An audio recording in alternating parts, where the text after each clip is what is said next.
Picture this. You're standing in downtown London in the year 1100. The streets bustle with merchants hawking their wares, nobles on horseback navigating cobblestone paths, and craftsmen hammering away in their workshops. The population swells to around 15,000 souls, making it one of Europe's most impressive urban centres. Now, imagine travelling across an ocean to what we now call Illinois, where an even larger city thrives along the Mississippi River, a metropolis with towering earthen pyramids, sprawling plazas, and a population that dwarfs London itself. This isn't fantasy. This is Cahokia, and it's just one of several massive Native American cities that flourished centuries before Columbus ever set sail. Tonight, we're diving deep into the lost cities of ancient America, urban centers so sophisticated and vast that they challenge everything most people think they know about pre-Columbian North America. We're talking about civilizations that built monumental architecture, established complex trade networks spanning thousands of miles, and developed social hierarchies as intricate as anything found in medieval Europe. These weren't small villages or nomadic camps.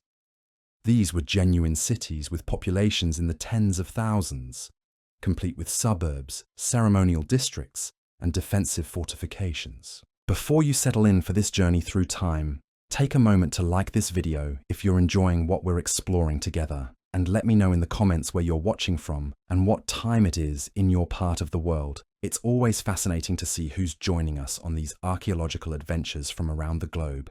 Now dim the lights, maybe grab something warm to drink, and let's travel back nearly 1,000 years to witness the rise and fall of America's forgotten metropolises. What we're about to discover will completely reshape your understanding of ancient American civilization. Our story begins along the fertile banks of the Mississippi River, just 8 miles east of present-day St. Louis, Missouri. Here, around the year 1050, stood the largest pre-Columbian settlement in North America. Cahokia wasn't just big for its time and place. It was bigger than London, Paris, and most other European cities of the era. At its peak, between 15 and 20,000 people called this sprawling urban centre home, with tens of thousands more farmers and villagers living in the surrounding countryside. The sheer scale of Cahokia defies easy comprehension. The city covered roughly 6 square miles, encompassing at least 120 earthen mounds of varying sizes and functions. These weren't random hills scattered across the landscape. They were carefully planned architectural features that served specific purposes within the urban framework. Some were residential platforms where elite families built their homes. Others were ceremonial centers where religious rituals took place. Still others served as burial sites for the most important members of society. At the heart of this ancient metropolis rose Monk's Mound, the largest earthen structure in North America. This massive pyramid stretched 100 feet into the sky, built in 4 distinct terraces with ramps and stairways leading to the summit. From its peak, a person could survey the entire Cahokian realm, watching the daily rhythms of city life unfold below. The mound required an estimated 14 million baskets of soil to construct, representing thousands of hours of coordinated labor by countless workers. The city's layout reveals sophisticated urban planning that rivals anything found in medieval Europe. Like modern cities with their suburban sprawl, Cahokia's outer edges consisted of residential neighborhoods, where ordinary citizens lived in houses made from sapling frames lined with clay walls and covered by prairie grass roofs. These weren't temporary structures. They were permanent homes designed to last for generations. Moving inward toward the city centre, visitors would encounter a massive log palisade wall that stretched for 2 miles and required approximately 15,000 logs to construct. This defensive barrier wasn't just impressive in scale, it was strategically designed with bastions and guard towers that allowed archers to rain arrows down on any would-be attackers. The palisade protected the ceremonial heart of Cahokia, including Monk's Mound, the Grand Plaza, and 17 other important mounds. The Grand Plaza itself was a marvel of ancient engineering. This enormous rectangular space, could accommodate thousands of people for religious ceremonies, political gatherings, and sporting events. One of the most popular activities was a game called Chunky, where players would roll a stone disc across the field and then hurl spears longer than themselves, trying to land them as close as possible to where the disc stopped rolling. Gambling on the outcome was common, and the game was so beloved that chunky stones have been found at archaeological sites throughout the southeast. But Cahokia's influence extended far beyond its impressive architecture and urban amenities. This was the beating heart of what archaeologists call the Mississippian culture, a sophisticated civilization that dominated much of eastern North America from roughly 800 to 1600. The Mississippians were master agriculturalists who perfected the cultivation of corn, beans, and squash. They were also skilled traders who established networks that stretched from the Gulf Coast to the Great Lakes, from the Atlantic seaboard to the Great Plains. Evidence of this extensive trade network can be found throughout Cahokia's archaeological record. Copper from the Great Lakes region was crafted into elaborate jewelry and ceremonial objects. Shells from the Gulf of Mexico were carved into intricate artistic designs.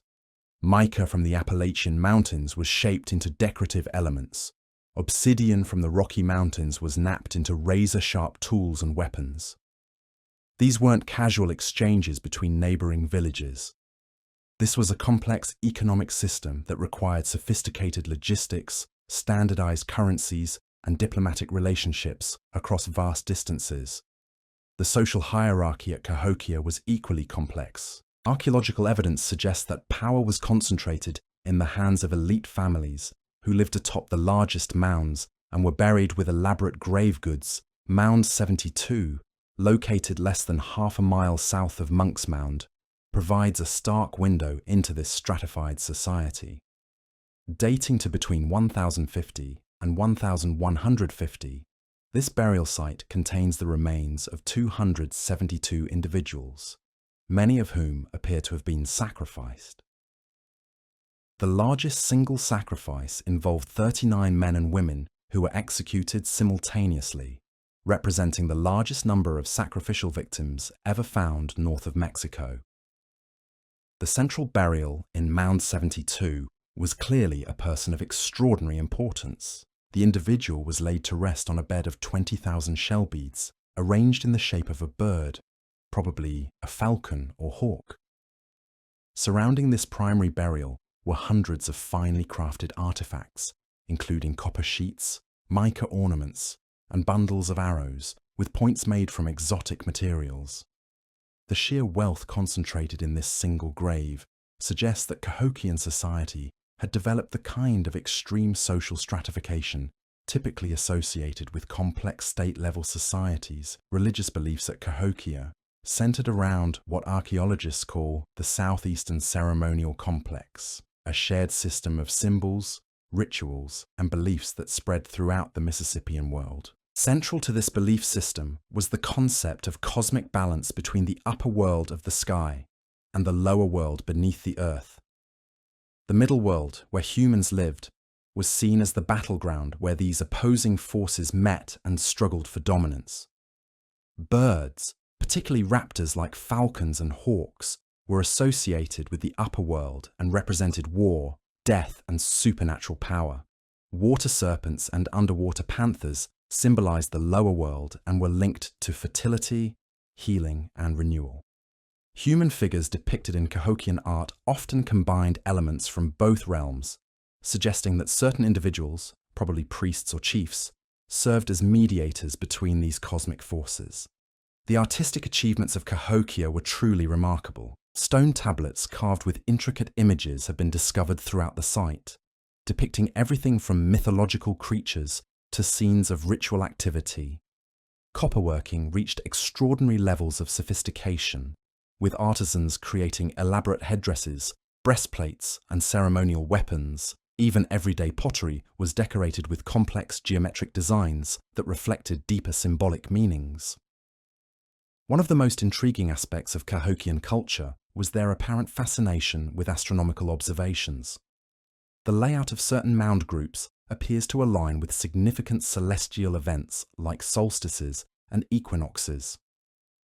Archaeoastronomers have identified what they believe to be an ancient solar calendar, marked by wooden posts arranged in precise patterns. This suggests that Cahokian priests possessed sophisticated knowledge of astronomy and used it to regulate agricultural cycles and religious ceremonies. The population of Cahokia wasn't homogeneous. Archaeological evidence indicates that many residents weren't native to the region, but had migrated from other parts of the Mississippian world. Different burial practices, architectural styles, and artifact types found within the city suggest that Cahokia was a cosmopolitan center that attracted people from diverse cultural backgrounds. Some immigrants were buried separately from native residents, possibly indicating that integration along ethnic lines wasn't always complete. By 1100, Cahokia had reached the peak of its power and influence. The city's population may have approached 20,000 people, making it larger than contemporary London and comparable to Paris. The surrounding countryside supported additional tens of thousands of farmers, craftspeople, and villagers who contributed to the urban economy. Trade goods flowed in and out of the city along well-established routes that connected Cahokia to distant regions. Religious pilgrims travelled from hundreds of miles away to participate in ceremonies at the Great Mounds. Political emissaries from subordinate chiefdoms came to pay tribute and negotiate alliances. But even at its height, the seeds of Cahokia's decline were already being sown. The intensive agriculture required to support such a large urban population was beginning to strain the local environment. Forests were being cleared faster than they could regenerate, leading to soil erosion and flooding. Game animals were being overhunted, forcing people to rely more heavily on domesticated crops. The climate itself was starting to change, with cooler temperatures and more frequent droughts, making it increasingly difficult to produce the surplus crops needed to support urban life. Social tensions were also mounting within Cahokian society. The extreme inequality reflected in elite burials suggests that wealth and power were becoming increasingly concentrated in the hands of a small ruling class. The construction and maintenance of the massive palisade indicates that the city faced external military threats, possibly from rival chiefdoms jealous of Cahokia's prosperity. Internal conflicts may have erupted as different factions competed for control of trade routes and tribute relationships. These mounting pressures would eventually prove too much for even the mighty Cahokia to withstand. But before we explore the city's mysterious abandonment, we need to journey westward to the high deserts of New Mexico, where another remarkable civilization was creating urban centers that rivaled anything found in the Mississippi River Valley here, in the seemingly inhospitable landscape of Chaco Canyon. The ancestral Puebloans were building architectural marvels that continue to astound visitors nearly 1,000 years later. The ancestral Puebloans of Chaco Canyon faced a challenge that would have deterred most ancient civilizations. They chose to build their greatest urban center in one of the most unforgiving environments in North America, a high desert landscape where water was scarce, winters were harsh, and the growing season was painfully short. Yet somehow, between 850 and 1150, they created Pueblo Bonito, a planned city that housed hundreds of families in more than 400 interconnected rooms. Pueblo Bonito, whose Spanish name means beautiful town, stands as the largest and most thoroughly investigated great house in what is now Chaco Culture National Historical Park. This wasn't a settlement that grew organically over time through random additions and expansions. Archaeological evidence reveals that Pueblo Bonito was conceived as a unified architectural project, planned and constructed in carefully coordinated stages over 3 centuries. The scale of this ancient apartment complex is staggering. Rising 4 stories in some sections, Pueblo Bonito contained more than 600 rooms at its peak, along with 37 ceremonial chambers called kivas. These circular, semi-subterranean spaces served as the spiritual heart of ancestral Puebloan communities, places where religious ceremonies were conducted and social bonds were strengthened through shared rituals. The engineering required to construct Pueblo Bonito defied the limitations of its harsh environment. Builders had to quarry and transport massive sandstone blocks across considerable distances, often carrying stones weighing hundreds of pounds up steep canyon walls. The construction required an estimated 200,000 tons of stone and timber, with wooden beams transported from forests more than 50 miles away. The precision of the masonry work rivals anything produced by medieval European craftsmen, with some walls containing stones fitted so tightly together that a knife blade cannot slip between them. But Pueblo Bonito was just one jewel in a crown of interconnected settlements that archaeologists have dubbed the Chacon world. Throughout the San Juan Basin, great houses rose from the desert floor, each following similar architectural principles, but adapted to local conditions. These weren't isolated communities struggling to survive in a hostile environment. They were nodes in a sophisticated network that connected the entire Four Corners region through an intricate web of roads, trade routes, and shared cultural practices. The road system that linked these great houses represents one of the most remarkable engineering achievements of ancient America. Chacan roads weren't simple footpaths worn by generations of travelers. They were formal highways, constructed with the kind of precision typically associated with Roman engineering. These roads ran straight as arrows across the landscape for hundreds of miles, climbing over mesas, descending into canyons, and cutting through solid rock where necessary. Archaeological surveys have identified more than 400 miles of these ancient highways, with individual road segments stretching up to 60 miles without deviation. The roads were typically 30 feet wide, cleared and graded to create level surfaces for easy travel. Where they encountered obstacles like cliffs or deep arroyos, Chacoan engineers built stone steps, ramps, and even bridges to maintain the straight-line trajectory. The purpose of these roads extended far beyond simple transportation. They served as physical manifestations of Chacoan political and religious authority, connecting outlying communities to the ceremonial center at Pueblo Bonito and reinforcing the hierarchical relationships that bound the entire system together. Pilgrims would travel these roads to participate in great ceremonies at Chaco Canyon, carrying offerings of turquoise, pottery, and exotic materials from distant regions. The wealth that flowed into Chaco Canyon through these networks was extraordinary. One burial chamber at Pueblo Bonito contained the remains of 13 individuals surrounded by thousands of turquoise beads, along with shell ornaments, ceramic vessels, and other precious objects. The turquoise alone represented thousands of hours of mining and crafting work, much of it originating from sources hundreds of miles away. In present-day Colorado and Nevada DNA analysis of the burials at Pueblo Bonito has revealed fascinating insights into how power was transmitted within Chacoan society. The evidence suggests that elite status was passed down through maternal lineages, with Room 33 serving as a family crypt for one powerful dynasty that controlled the site for more than 3 centuries. This matrilineal system of inheritance was unusual among Native American societies and points to the unique social innovations that emerged within the Chacoan world. The religious and ceremonial life of Pueblo Bonito centered around the Great Kivas, massive circular chambers that could accommodate hundreds of participants. These underground amphitheaters were architectural marvels in their own right, with sophisticated ventilation systems, acoustic properties that enhanced the human voice, and symbolic features that reflected complex cosmological beliefs. The largest Great Kiva at Pueblo Bonito measures more than 60 feet in diameter and was roofed with a complex timber framework that required advanced engineering knowledge to construct. The chamber's floor was paved with carefully fitted stone slabs, and the walls were decorated with painted designs that have largely faded over the centuries.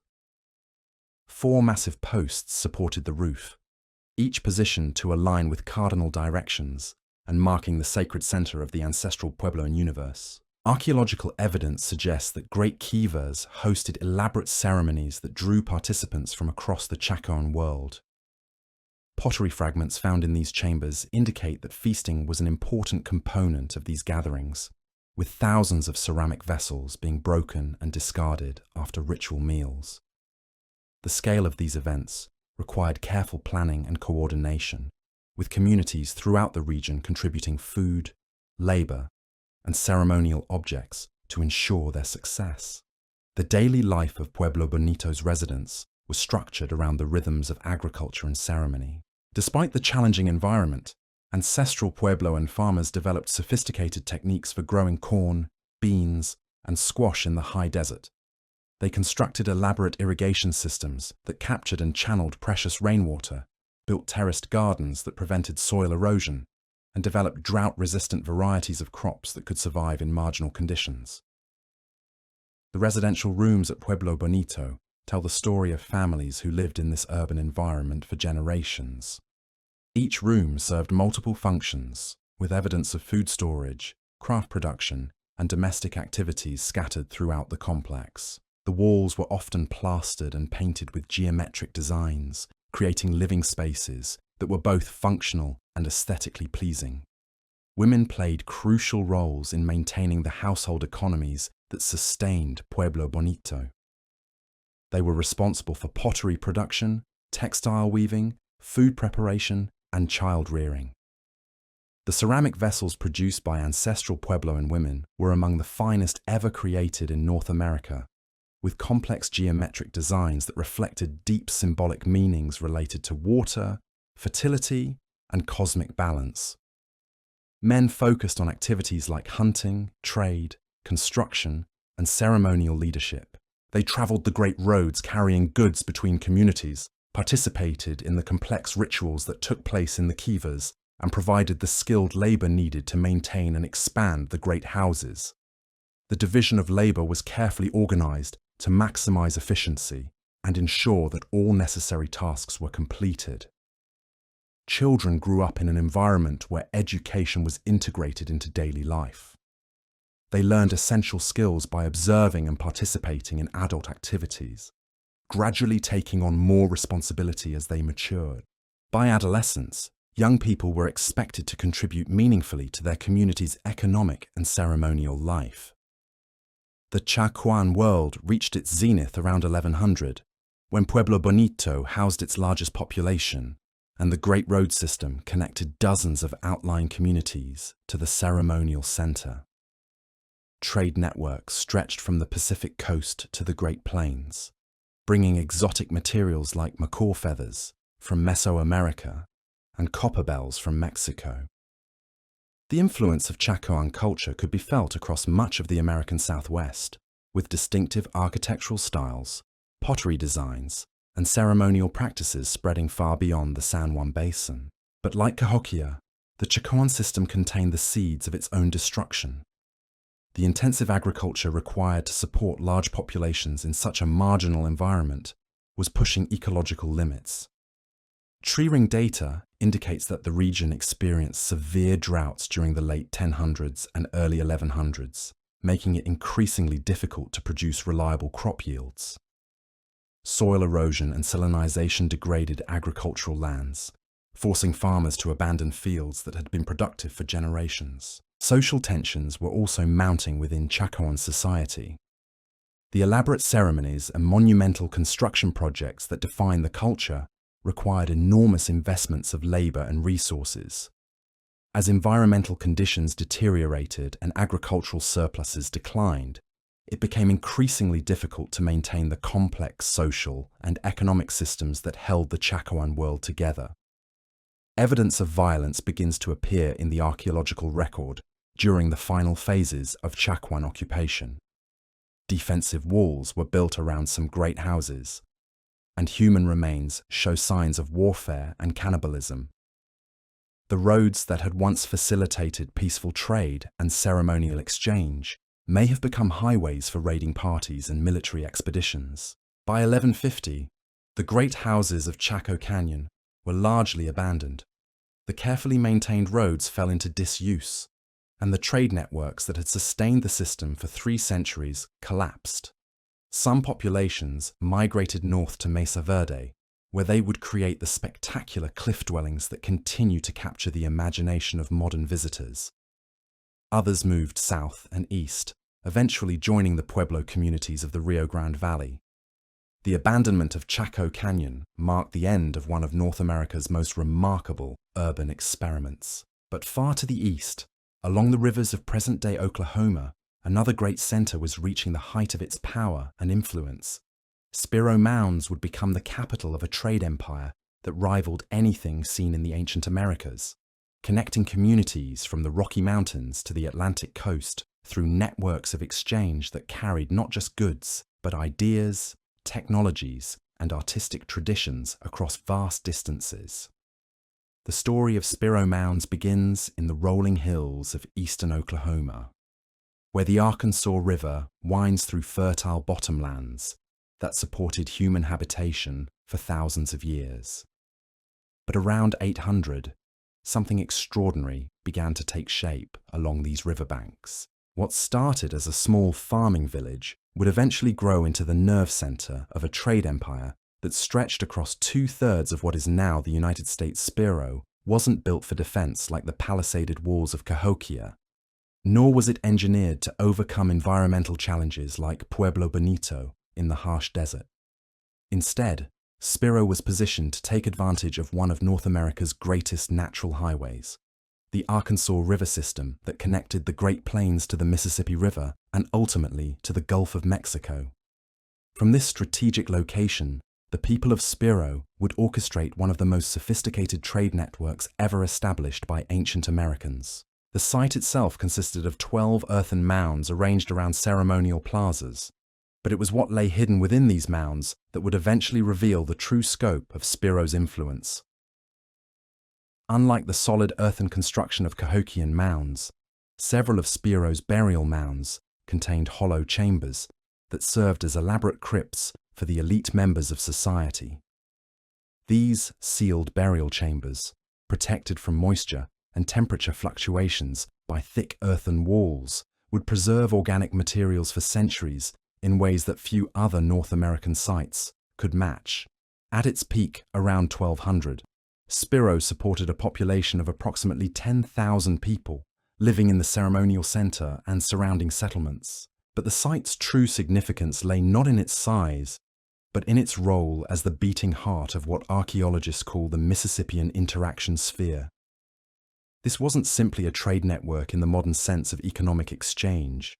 It was a cultural phenomenon that spread shared religious beliefs, artistic styles, and social practices across an area larger than medieval Europe. The people of Spiro were master traders who understood that information was just as valuable as material goods. They didn't just move copper and shells and exotic stones across vast distances. They transported ideas, technologies, and innovations that transform societies throughout the Southeast and beyond. A pottery technique developed in one river valley might appear hundreds of miles away within a generation. A religious symbol carved on a shell cup in Oklahoma could be found decorating a copper plate in Georgia. The wealth that flowed through Spiro was staggering in its diversity and geographic scope.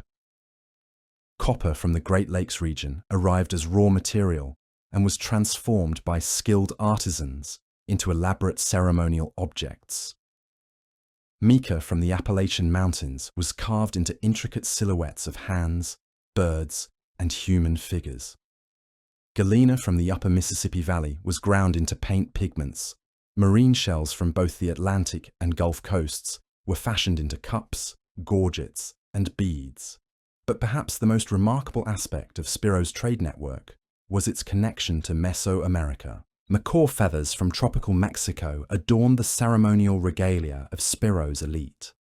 Cacao beans, the source of chocolate, have been found in archaeological contexts, suggesting that the stimulating beverages so important to Maya and Aztec ceremonies may have also played a role in Mississippian rituals. Even more intriguing are the copper bells that arrived from Mexican workshops, tiny objects that represent trade connections spanning more than 1,000 miles. The artistic achievements preserved in Spiro's burial chambers provide an unparalleled window into the sophisticated aesthetic traditions of the Mississippian world shell cups, engraved with intricate scenes of mythological beings, copper plates depicting warriors and supernatural creatures, stone pipes carved in the likeness of human figures. These objects represent some of the finest artistic work ever produced north of Mexico. One of the most famous artifacts from Spiro is a conch shell cup engraved with a scene of a heroic figure, possibly a mythological being or deified ancestor, engaged in combat with supernatural enemies. The level of detail in this engraving is extraordinary, with individual feathers, textile patterns, and facial expressions rendered with the precision of a master craftsman. This wasn't folk art or casual decoration. This was the work of professional artists who had devoted years to perfecting their skills. The human effigy pipes found at Spiro are equally remarkable. These ceramic sculptures depict individuals in elaborate ceremonial dress, complete with complex hairstyles, tattoos, and ornamental accessories. Some figures appear to be shamans or priests engaged in ritual activities. Others may represent political leaders or warriors. The attention to anatomical detail and the individualized facial features suggest that these may have been portraits of actual people, preserved in clay for posterity. The religious beliefs reflected in Spiro's art centered around the same southeastern ceremonial complex that was practiced at Cahokia and other Mississippian centers. But the artists of Spiro added their own regional variations and innovations to these shared themes. The underwater panther, a supernatural being associated with water and fertility, appears frequently in Spiro iconography, often depicted with elaborate serpentine bodies and feline heads adorned with horns or antlers. Birds of prey, particularly falcons and hawks, were central to Spiro's religious imagery. These creatures were associated with warfare, death, and the upper world of the sky. Warriors depicted in Spiro art often wear feathered regalia that transforms them into bird-like beings, suggesting a belief that certain individuals could take on the supernatural powers of these aerial predators. Human figures in Spiro art frequently display the deliberate head shaping that was practiced by elite members of Mississippian society. Infants born into high-ranking families had their skulls bound with cradle boards that gradually flattened the forehead and elongated the back of the head. This cranial modification served as a permanent marker of social status, immediately identifying an individual's elite ancestry to anyone who encountered them. The social hierarchy at Spiro was as complex and stratified as anything found at Cahokia or other major Mississippian centers. The burial chambers within the mounds contained individuals who had been interred with thousands of precious objects, representing wealth that could only have been accumulated by those who controlled trade routes and tribute relationships. Some burials contained so many shell beads that archaeologists needed weeks to count them all, with individual graves yielding tens of thousands of carefully crafted ornaments. The most spectacular burial at Spiro was discovered in what archaeologists call the Great Mortuary. This massive burial chamber contained the remains of numerous individuals, but one central figure was clearly of paramount importance. The body was surrounded by more than 1,000 marine shell beads, copper ornaments, stone axes, and ceramic vessels. Draped over the remains were textiles woven from plant fibers and decorated with intricate geometric patterns that had been preserved by the unique conditions within the sealed chamber. These textiles represent some of the finest examples of prehistoric North American weaving ever discovered. The patterns woven into the fabric reflect the same symbolic themes found in other Mississippian art, with motifs related to cosmic balance, supernatural beings, and the cyclical nature of life and death. The preservation of these organic materials at Spiro has provided archaeologists with insights into aspects of Mississippian culture that are rarely preserved at other sites. The daily life of Spiro's residents revolved around the seasonal rhythms of agriculture and trade. The fertile bottomlands of the Arkansas River supported intensive corn agriculture, while the surrounding uplands provided hunting grounds for deer, elk, and smaller game animals. But unlike purely agricultural societies, Spiro's economy was heavily dependent on long-distance exchange relationships that required constant maintenance and negotiation. Professional traders traveled established routes that connected Spiro to distant communities, carrying not just goods, but also information about political developments, environmental conditions, and technological innovations in far-flung regions. These traders were more than simple merchants. They were diplomats, intelligence gatherers, and cultural ambassadors who helped maintain the complex web of relationships that sustained the Mississippian world. The seasonal cycle at Spiro was punctuated by great ceremonies that drew participants from across the trade network. These gatherings served multiple functions, allowing for the exchange of goods, the negotiation of political alliances, the arrangement of marriages between elite families, and the reinforcement of shared religious beliefs. The scale of these events required months of preparation and coordination, with communities throughout the region contributing food, labor, and ceremonial objects. Archaeological evidence suggests that some of these ceremonies involved the consumption of a caffeinated beverage made from roasted holly leaves, a drink that anthropologists call black drink. This stimulating tea played an important role in southeastern ceremonial life, helping participants achieve altered states of consciousness during ritual activities. The preparation and consumption of black drink was surrounded by elaborate protocols that reinforced social hierarchies and group identity. Women at Spiro played crucial roles in both domestic and ceremonial life. They were responsible for pottery production, and the ceramics created by Spiro's women were among the most sophisticated ever produced in North America. These vessels weren't just functional containers. They were works of art decorated with complex symbolic designs that reflected deep religious and cosmological meanings. The pottery styles developed at Spiro influenced ceramic traditions throughout the Southeast, with distinctive decorative motifs spreading along trade routes to appear on vessels produced hundreds of miles away. This cultural diffusion wasn't simply a matter of copying attractive designs. It reflected the spread of shared religious beliefs and social practices that bound together communities across vast distances. Men at Spiro focused on activities related to trade, warfare, and ceremonial leadership.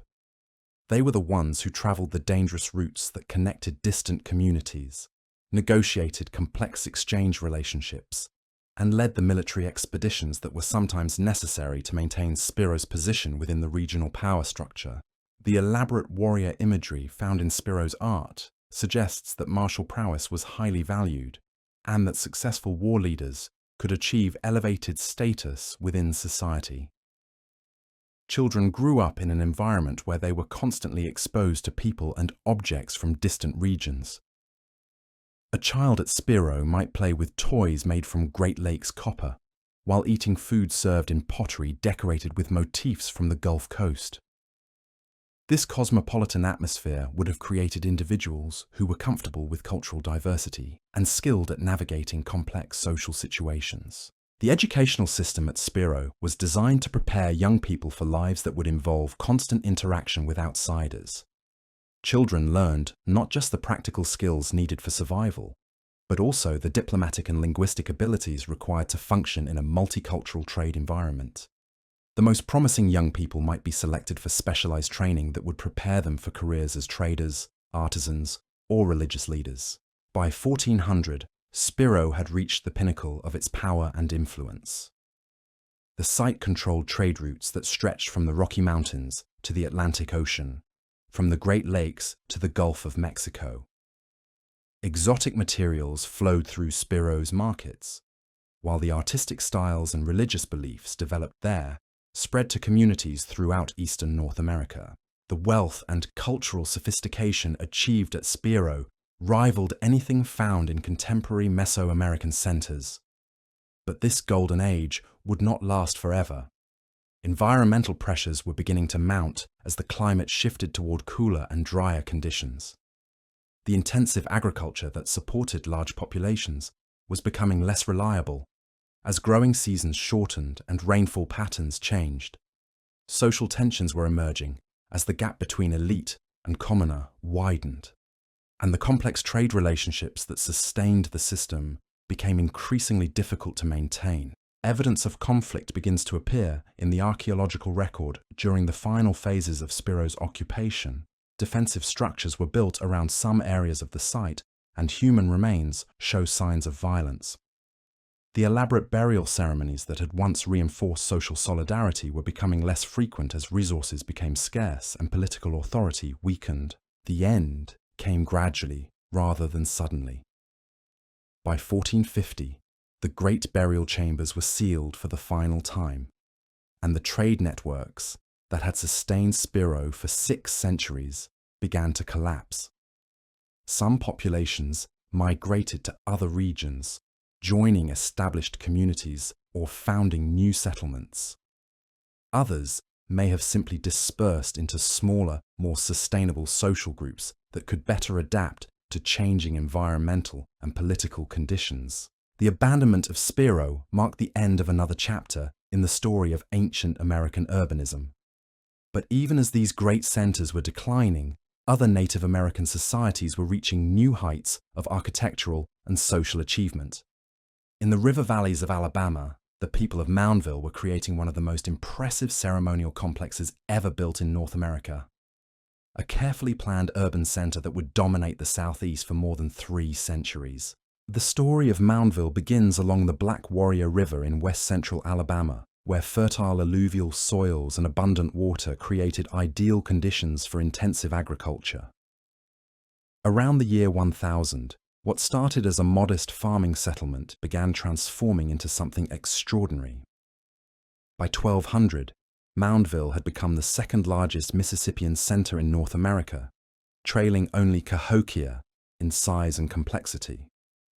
The planners of Moundville possessed an architectural vision that was both practical and profoundly symbolic.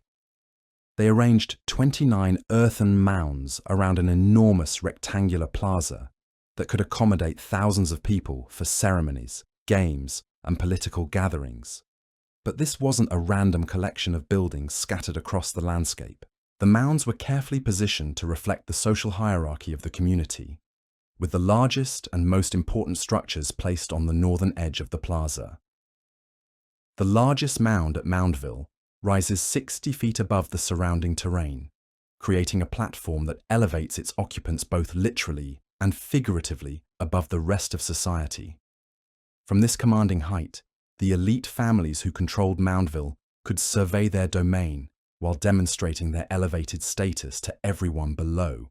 The mounds decreased in size as they extended around the plaza, creating a visual representation of the social order that governed daily life. Archaeological investigations have revealed that Moundville was a planned community that grew rapidly after its initial construction. Around 1200, the inhabitants built a massive wooden palisade around the ceremonial center, creating a fortified zone that protected the most important religious and political activities. This defensive wall stretched for more than a mile and was reinforced with bastions that allowed defenders to repel attacks from multiple directions. The construction of this palisade marked a turning point in Moundville's development. Once the protective walls were complete, large numbers of people moved inside the fortified area, creating a dense urban population that lived in close proximity to the ceremonial mounds. Population estimates for the walled center range from 1,000 to 2,000 people, making it one of the most densely populated places in pre-Columbian North America. But Moundville's influence extended far beyond the palisaded walls.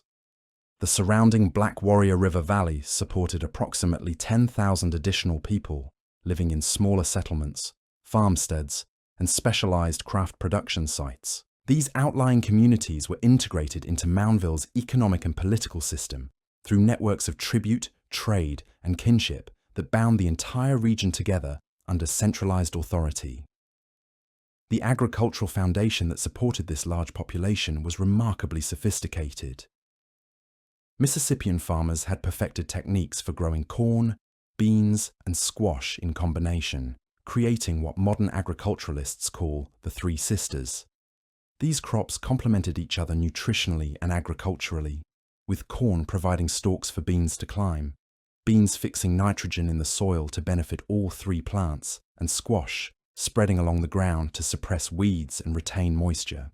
The fertile bottomlands of the Black Warrior River were ideal for this intensive agriculture. Annual floods deposited rich sediments that renewed soil fertility, while the meandering river created oxbow lakes and backwater swamps that provided additional resources for fishing, hunting waterfowl, and gathering wild plant foods.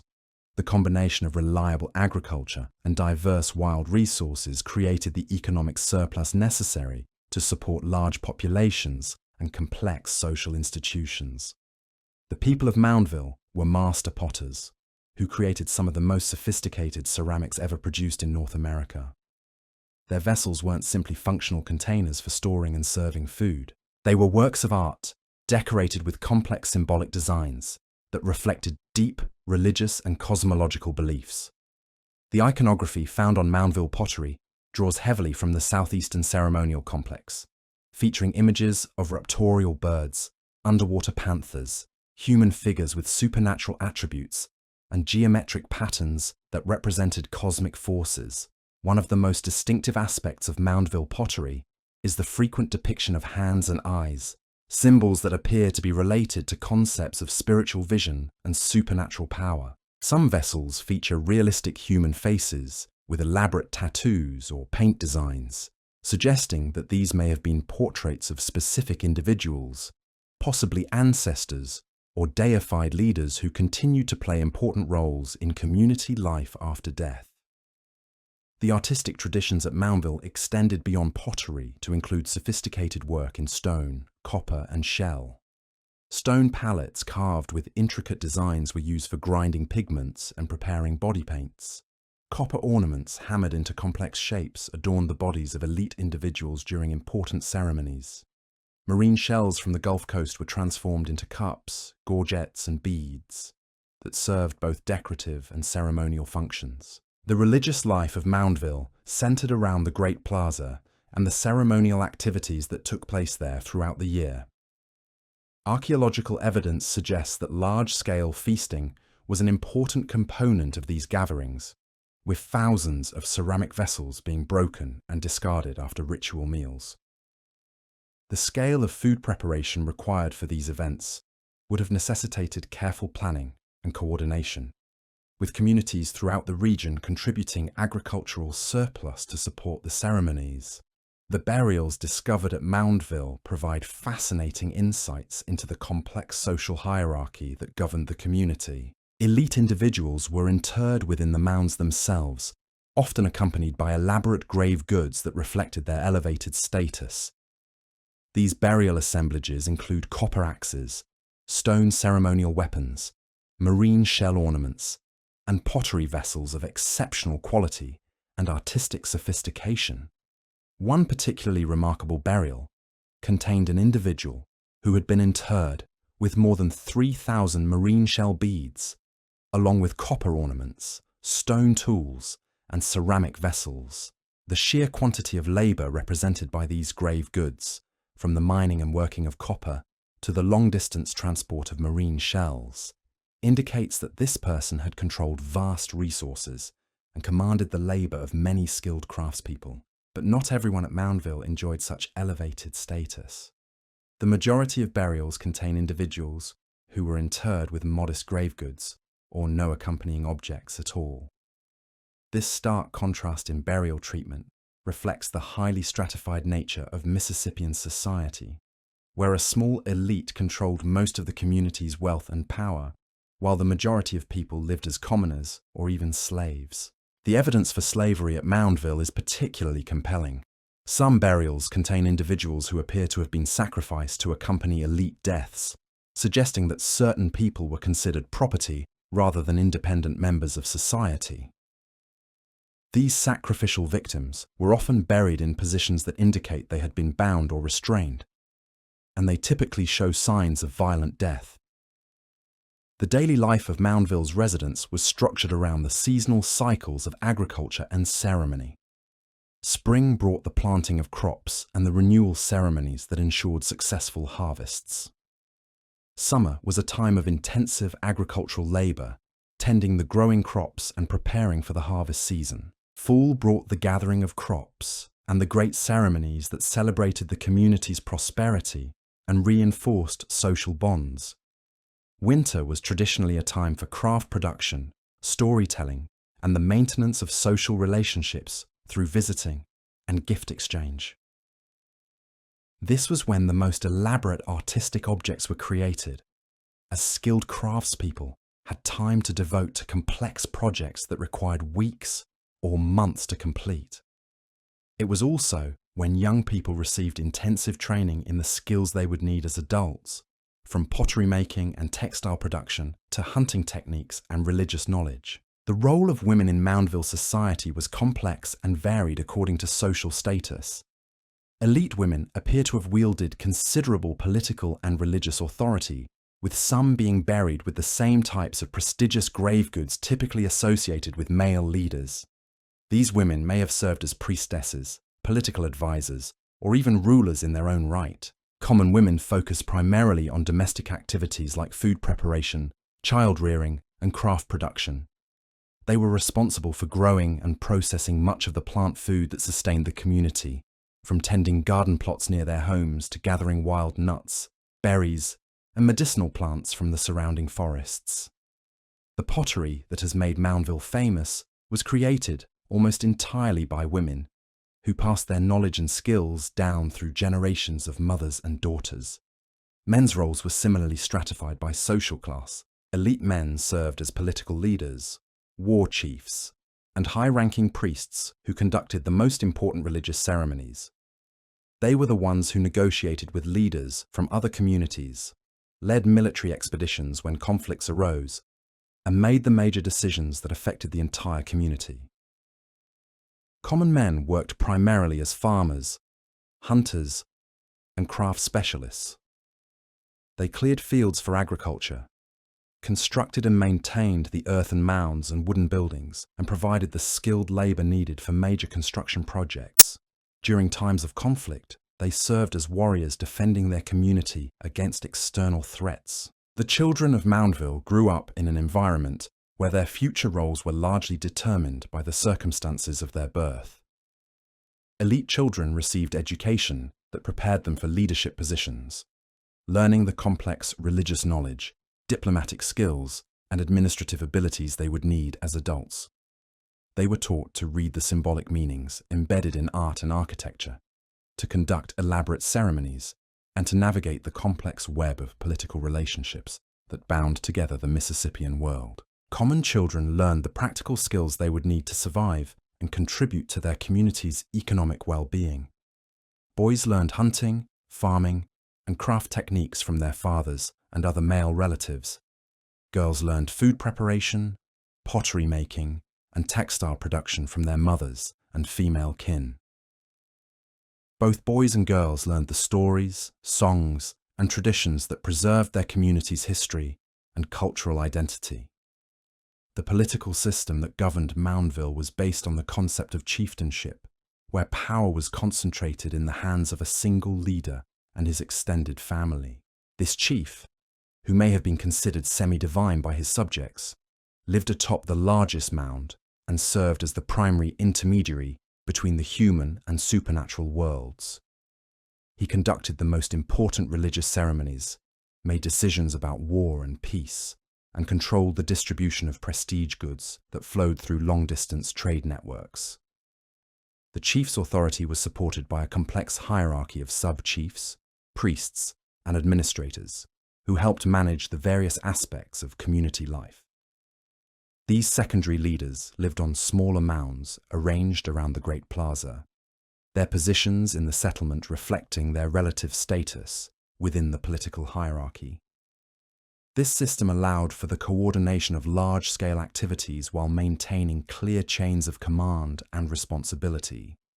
The economic foundation of Moundville's political system was tribute collection from outlying communities.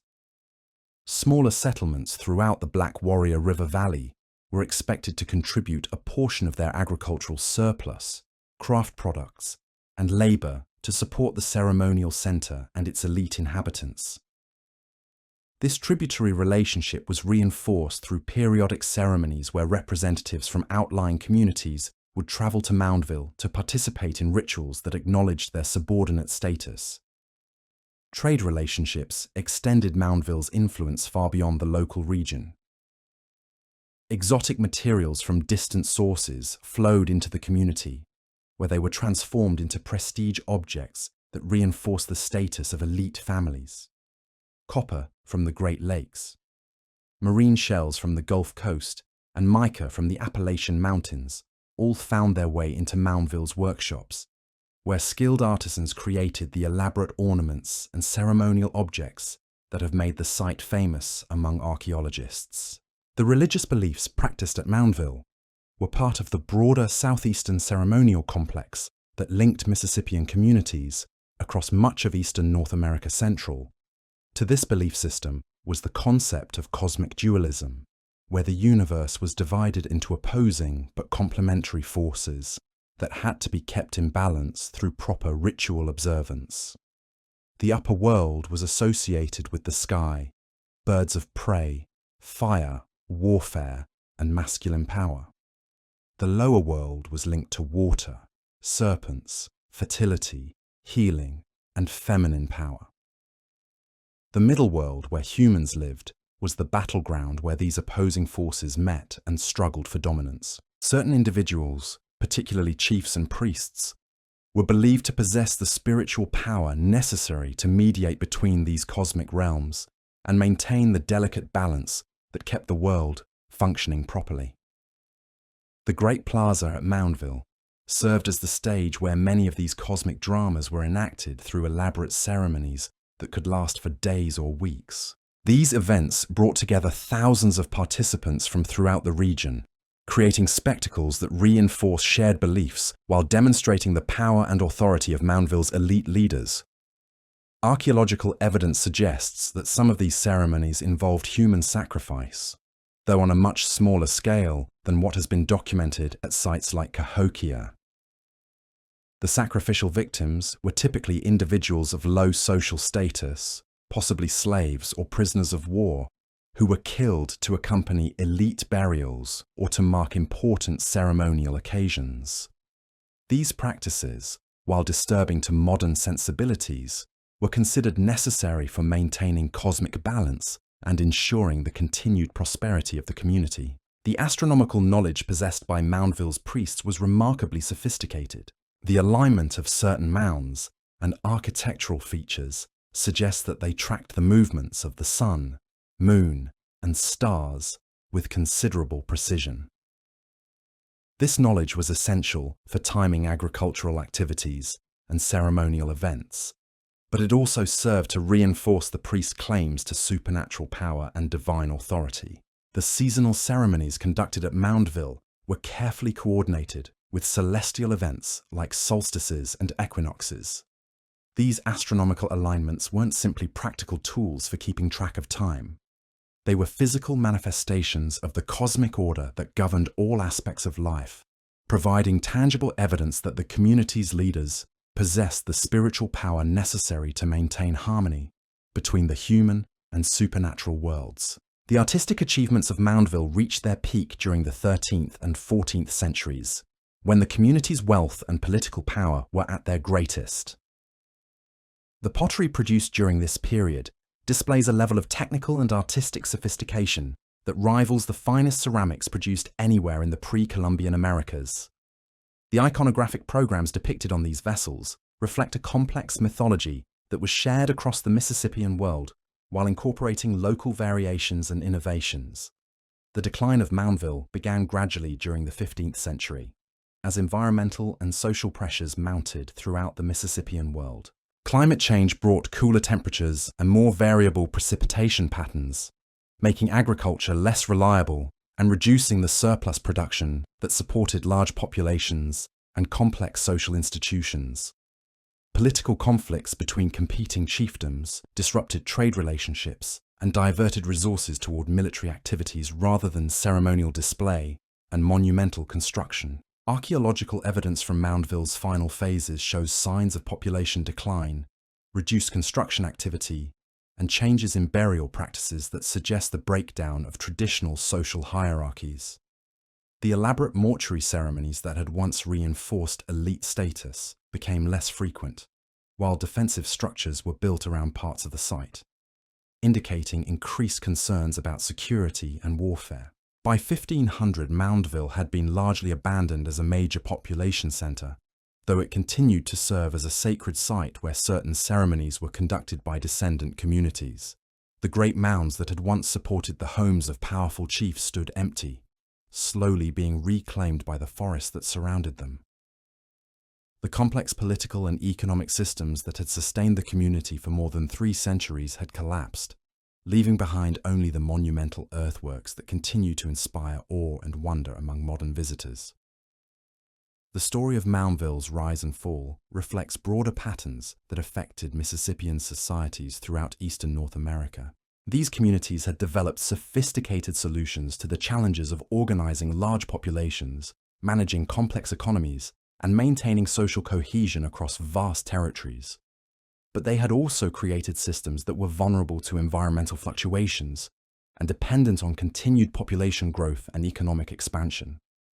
As we move forward in our exploration of ancient America's lost cities, we'll discover that these patterns of rise and decline were not unique to the Mississippian world. From the cliff dwellings of Mesa Verde to the great houses of Chaco Canyon, Native American societies repeatedly demonstrated remarkable abilities to create complex urban centers, only to see them abandoned when environmental or social pressures exceeded their adaptive capacity.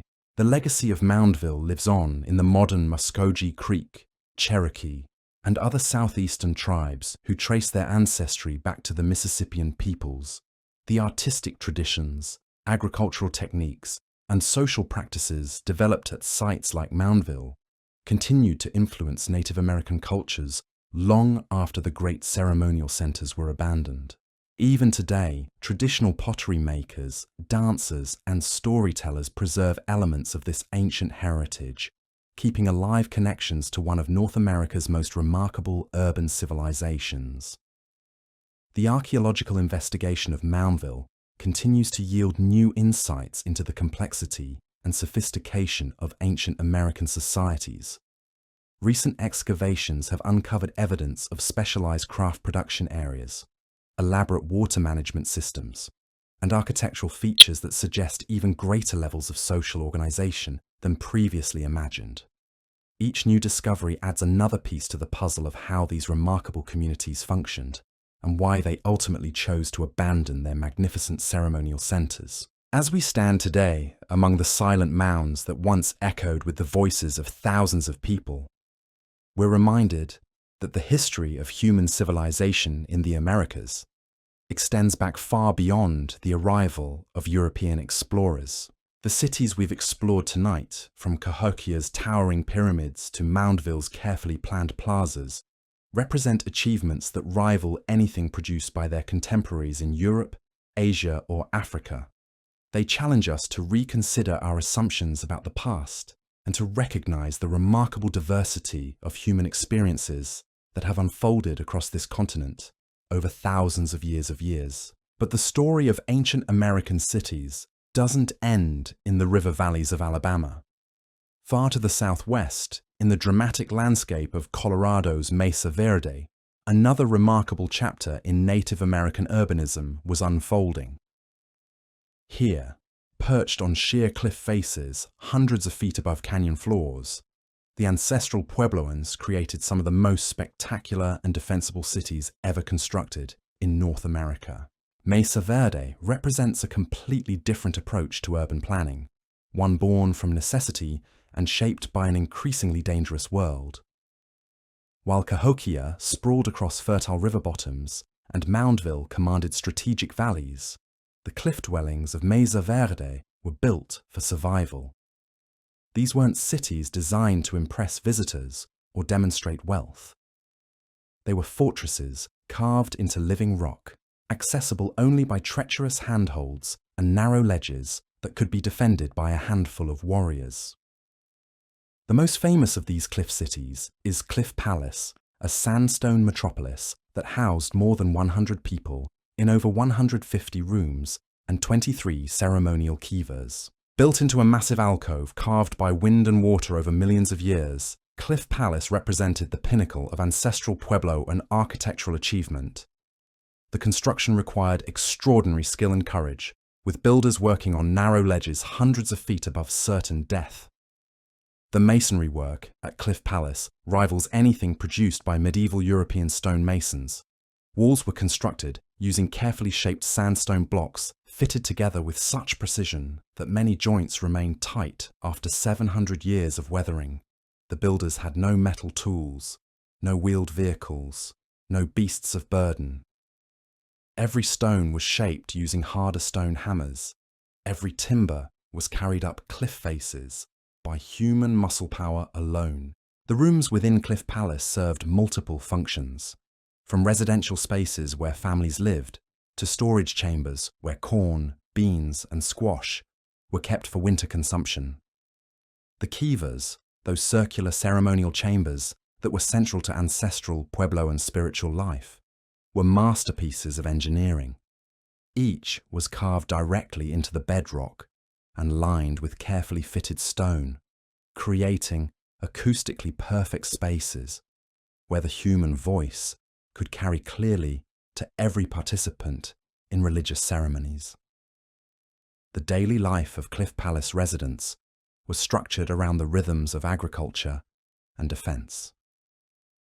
Men would climb down from the cliff dwellings each morning to tend fields on the mesa tops above, growing crops in terraced gardens that captured precious rainwater. Women remained in the protected cliff alcoves, grinding corn, weaving textiles, crafting pottery, and watching for signs of approaching enemies.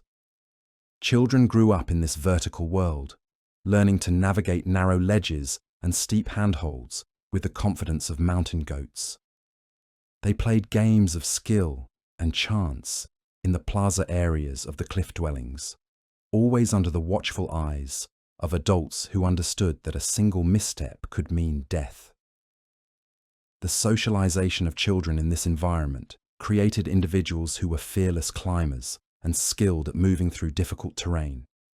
The construction of Cliff Palace and other Mesa Verde cliff dwellings represented a dramatic shift in ancestral Pueblo and settlement patterns. For centuries, these people had lived in pueblos built on mesa tops, easily accessible locations where farming was convenient and defense wasn't a primary concern. But around 1200, something changed. Archaeological evidence suggests that warfare became increasingly common, forcing populations to seek refuge in these nearly impregnable cliff alcoves. The reasons for this increase in violence are complex and still debated by archaeologists. Climate change was certainly a factor, with prolonged droughts making agriculture less reliable and forcing different groups to compete for limited resources. Population growth had also pushed settlement into marginal areas, where conflicts over water sources and productive land became more frequent. Social tensions within communities may have erupted into violence as traditional leadership structures broke down under stress. The cliff dwellings themselves tell the story of a people under siege. Many sites show evidence of hasty construction, with walls built quickly using whatever materials were available rather than the carefully planned masonry of earlier periods. Defensive features like narrow doorways, limited access points, and concealed storage areas suggest that the builders were preparing for extended conflicts. The agricultural system that supported Mesa Verde's cliff dwellers was remarkably sophisticated, given the challenging environment. The high elevation and short growing season meant that every aspect of farming had to be carefully managed. Ancestral Puebloan farmers built elaborate systems of terraces, check dams, and irrigation channels that captured and conserved water from summer thunderstorms and winter snowmelt. The crops grown at Mesa Verde were specially adapted varieties that could mature quickly in the short growing season. Corn was the staple food, with different varieties selected for their ability to grow in marginal conditions. Beans provided essential protein and helped maintain soil fertility by fixing nitrogen. Squash supplied vitamins and could be stored for long periods. providing nutrition during the winter months when fresh food was scarce. Wild plant foods were also crucial to the Mesa Verde diet. Piñón nuts, gathered from the stunted pine trees that grew on the mesa tops, were rich in fat and protein. These nuts were harvested in the fall and stored in large quantities, providing a reliable food source that could sustain families through harsh winters. Women and children also gathered wild seeds, berries, and roots that supplemented the agricultural diet with essential nutrients. Hunting played an important role in the economy of Mesa Verde. Though the animals available were smaller than those hunted by plains, people's deer were the primary large game, supplemented by rabbits, prairie dogs, and various birds. Hunters used sophisticated techniques including communal rabbit drives where entire communities worked together to trap large numbers of small animals in nets woven from plant fibers. The pottery produced at Mesa Verde represents some of the finest ceramic work ever created in North America. Mesa Verde potters developed distinctive black-on-white designs that featured complex geometric patterns with deep symbolic meanings. These vessels weren't just functional containers, but were works of art that reflected the religious beliefs and aesthetic sensibilities of their creators. The designs painted on Mesa Verde pottery often incorporated motifs related to water, fertility, and cosmic balance. Stepped patterns represented clouds and rainfall, essential concerns in this arid environment. Hatched lines symbolized flowing water, while cross-hatched areas might represent planted fields or woven textiles. Animal figures, particularly birds and quadrupeds, appeared frequently and may have represented clan symbols or spiritual guardians. The production of pottery was primarily women's work, with knowledge and techniques passed down through generations of mothers and daughters. The entire process, from gathering clay to firing finished vessels, required considerable skill and experience. Clay had to be collected from specific locations where the mineral content was suitable for pottery making. Temper materials like crushed rock or ground pottery sherds were added to prevent cracking during drying and firing. The actual construction of vessels required extraordinary skill, as Mesa Verde potters worked without pottery wheels, building up their vessels coil by coil and smoothing them by hand. The painting of designs demanded artistic ability and deep cultural knowledge, as the patterns weren't simply decorative but carried important symbolic meanings that had to be rendered correctly. The firing of pottery at Mesa Verde was accomplished using open fires rather than enclosed kilns, making it difficult to control temperature and atmosphere. Despite these challenges, Mesa Verde potters achieved remarkably consistent results, producing vessels with thin walls, smooth surfaces, and durable construction that has allowed many examples to survive intact for centuries. The textile production at Mesa Verde was equally sophisticated, though fewer examples have survived due to the perishable nature of organic materials. Ancestral Puebloan weavers created complex fabrics using cotton grown in the warmer valleys below the mesas and wild plant fibers collected from the surrounding landscape. Turkey feathers were also woven into textiles, creating warm blankets and ceremonial garments. The loom technology used at Mesa Verde was advanced for its time, allowing weavers to create complex patterns and tight weaves that produced durable, attractive fabrics. Archaeological evidence suggests that certain textiles were traded over long distances, indicating that Mesa Verde weavers had developed specializations and reputations that extended far beyond their local region. The religious life of Mesa Verde centered around the kivas, those circular ceremonial chambers that were essential features of every major settlement. These underground rooms were more than simple meeting places. They were sacred spaces where the spiritual life of the community was maintained through elaborate ceremonies that connected the living with their ancestors and the supernatural forces that governed the world. The construction of kivas required considerable engineering skill. Each chamber had to be excavated from solid rock or carefully built up using stone masonry. The roofs were supported by complex timber frameworks that had to bear the weight of plaza areas above while leaving the interior space unobstructed ventilation systems brought fresh air into the underground chambers, while smoke holes allowed fires to burn without filling the rooms with smoke. The interior features of Mesa Verde kivas followed standardized patterns that reflected shared religious beliefs across the ancestral Puebloan world. A small hole in the floor called a sipapu represented the symbolic entrance to the underworld from which the first people emerged. Fire hearths provided light and warmth during ceremonies, while raised stone platforms served as seating areas for participants and storage spaces for ceremonial objects. The ceremonies conducted in these kivas were complex rituals that might last for days or weeks. Archaeological evidence suggests that they involved music, dancing, storytelling, and the consumption of special foods and beverages. Some ceremonies appear to have been seasonal events that marked important times in the agricultural calendar, while others may have been conducted to heal the sick, ensure successful hunts, or maintain harmony within the community. The artwork found at Mesa Verde provides insights into the religious beliefs and mythological traditions of the ancestral Puebloans. Petroglyphs carved into rock faces near the cliff dwellings depict human figures, animals, geometric designs, and supernatural beings.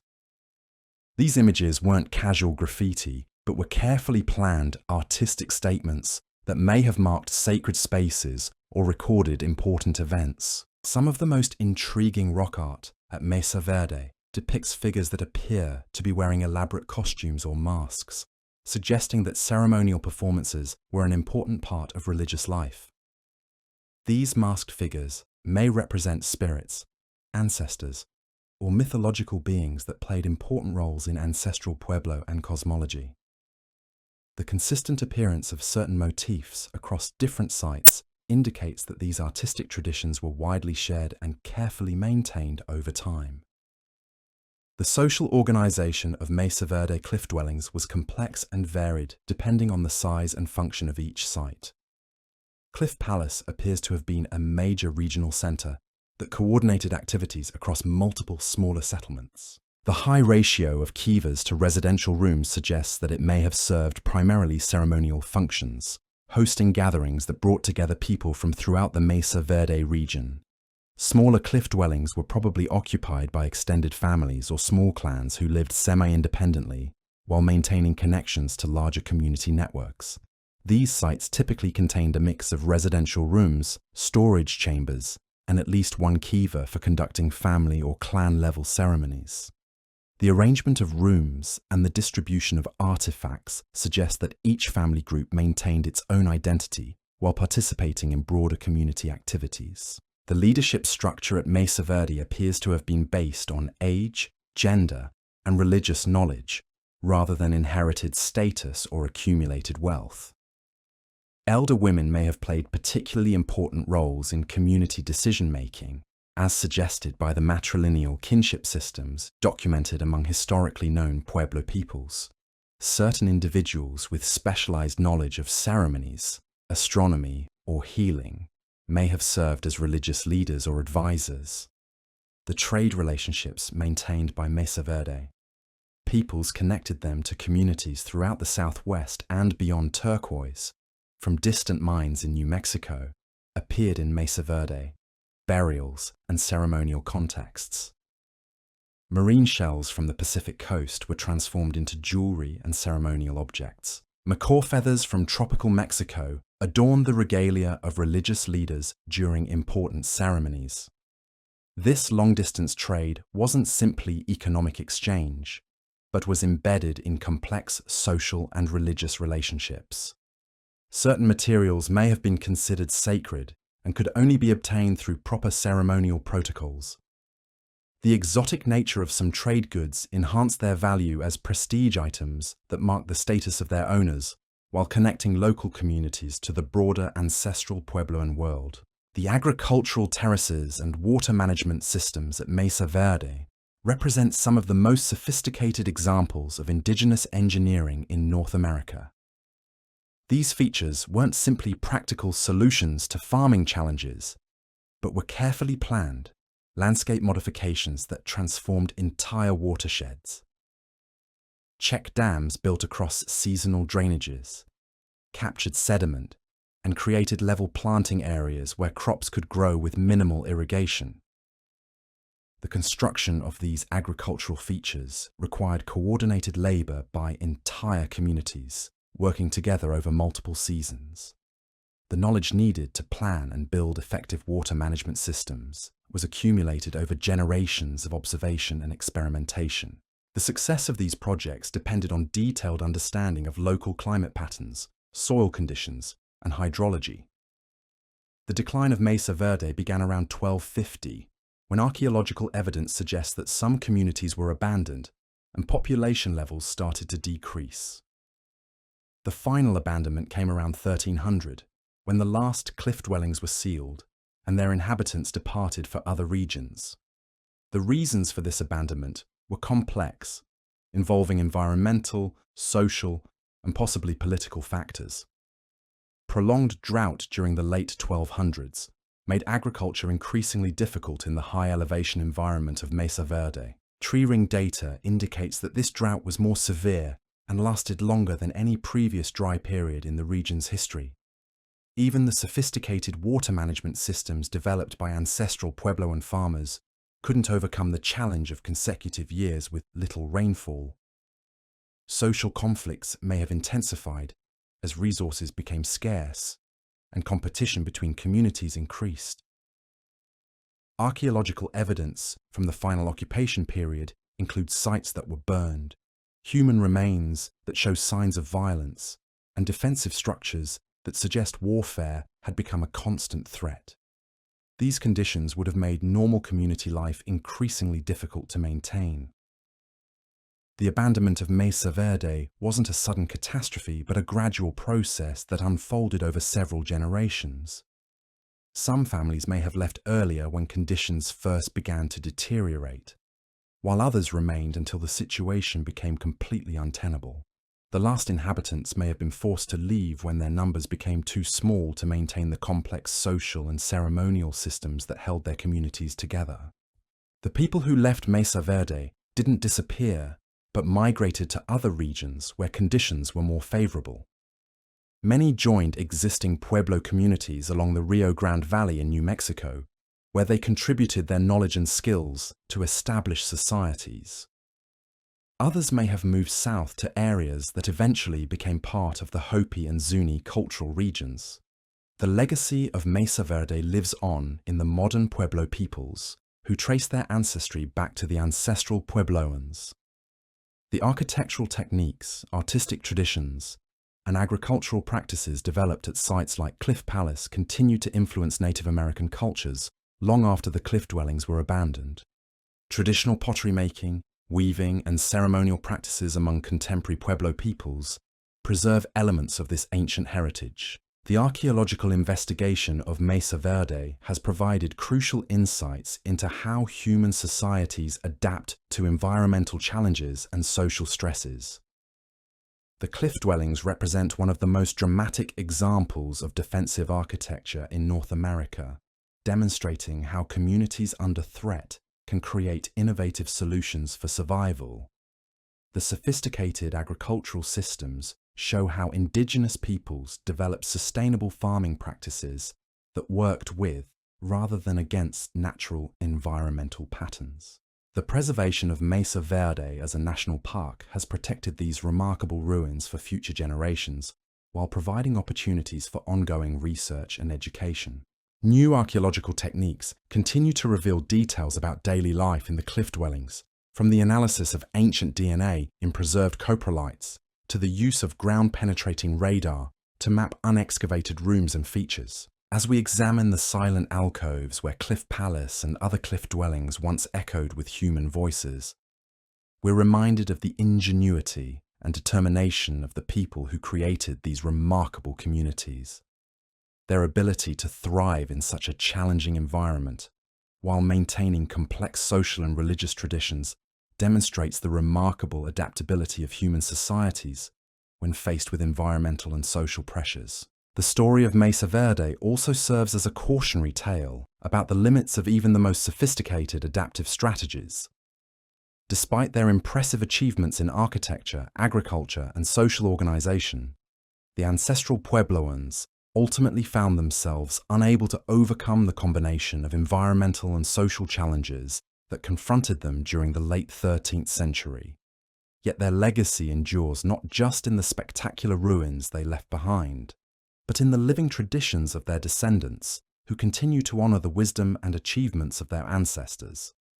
The cliff dwellings of Mesa Verde stand as testament to the remarkable diversity of human responses to the challenges of creating sustainable communities in difficult environments. The techniques they developed for water management, sustainable agriculture, and community organization offer valuable lessons for modern societies grappling with similar challenges of population growth, resource scarcity, and environmental change.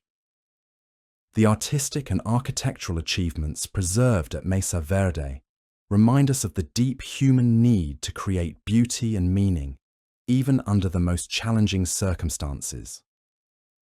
As our journey through ancient America's lost cities continues, we turn our attention eastward once again to the sophisticated urban centers that flourished in what is now Georgia. Here, along the banks of the Etowah River, another remarkable Mississippian civilization created one of the most impressive ceremonial complexes in the Southeast. A place where political power, religious authority, and artistic achievement combined to create a cultural center that influenced communities across the region for more than 5 centuries. The rise of Etowah began around the year 1000, when Mississippian peoples recognized the strategic advantages of a location where the Etowah River could be easily forded and where fertile bottomlands provided ideal conditions for intensive agriculture. What started as a farming settlement gradually evolved into a major regional center that controlled trade routes extending from the Appalachian Mountains to the Gulf Coast. The centerpiece of Etowah was a massive temple mound that rose 67 feet above the surrounding landscape, making it the tallest indigenous earthwork in Georgia. This towering pyramid required thousands of tons of earth to construct and represented countless hours of coordinated labor by workers who carried soil in baskets from borrow pits scattered around the site. The mound was built in stages over several centuries, with each generation adding to the height and complexity of the structure. From the summit of this great mound, the leaders of Etowah could survey their domain while demonstrating their elevated status to everyone below. The platform at the top supported wooden structures where the most important religious and political ceremonies took place, connecting the earthbound community with the supernatural forces that governed their world. The mound itself was more than just a building platform. It was a physical manifestation of the cosmic mountain that connected the underworld, the middle world of humans, and the upper world of the sky. The layout of Etowah reflected the same careful planning seen at other major Mississippian centers. 5 additional mounds of varying sizes were arranged around a central plaza, where thousands of people could gather for ceremonies, games, and political events. A defensive ditch and wooden palisade protected the ceremonial core from external threats, while residential areas extended beyond the fortified zone to accommodate the growing population. The people of Etowah were skilled artisans who created some of the most spectacular examples of Mississippian art ever discovered. Stone statues carved from local marble depicted human figures in elaborate ceremonial regalia, including headdresses, ear ornaments, and textile garments that must have been worn by elite members of society during important rituals. These sculptures weren't simply decorative objects, but were powerful religious icons that embodied spiritual forces and ancestral authority. The copperwork produced at Etowah rivals anything created by contemporary civilizations around the world. Skilled metalworkers hammered raw copper into elaborate plates, decorated with intricate designs that reflected the complex mythology of the southeastern ceremonial complex. These copper plates depicted warriors, supernatural beings, and mythological scenes that told stories about the creation of the world and the ongoing struggle between opposing cosmic forces. One of the most famous copper plates from Etowah shows a figure known as the Birdman, a supernatural being who combined human and avian characteristics. This figure appears to be dancing or flying, with elaborate wings spreading from his arms and bird-like features on his face. The Birdman was a central figure in Mississippian mythology, representing the power of the upper world and the ability to travel between different cosmic realms. The shell work created at Etowah was equally impressive, with artists transforming marine shells into cups, gorgets, and masks that served both ceremonial and decorative functions. The level of detail achieved in these shell carvings is extraordinary, with individual feathers, facial expressions, and textile patterns rendered with the precision of master craftspeople. These objects weren't mass-produced trade goods, but were unique artistic creations that reflected the skill and vision of individual artists. The religious beliefs practiced at Etowah were deeply connected to the agricultural cycles that sustained the community. Seasonal ceremonies marked important times in the farming calendar, from the planting of crops in the spring to the harvest celebrations in the fall. These rituals weren't simply symbolic events, but were considered essential for maintaining the cosmic balance that ensured successful crops and community prosperity. The green corn ceremony was one of the most important annual events at Etowah, marking the harvest of the first corn and the renewal of social relationships within the community. This multi-day festival involved feasting, dancing, games, and religious rituals that brought together people from throughout the region. The ceremony served multiple functions, celebrating agricultural abundance while reinforcing social hierarchies and renewing spiritual connections. The chunky game that was so popular at Cahokia was also played at Etowah, with specially prepared courts where players competed in this challenging sport. The game had both recreational and religious significance, with the rolling stone representing the sun's daily journey across the sky, and the thrown spears symbolizing lightning bolts hurled by supernatural beings. Gambling on the outcome was common, and successful players could gain considerable wealth and prestige. The social hierarchy at Etowah was reflected in burial practices that showed clear distinctions between elite and common members of society.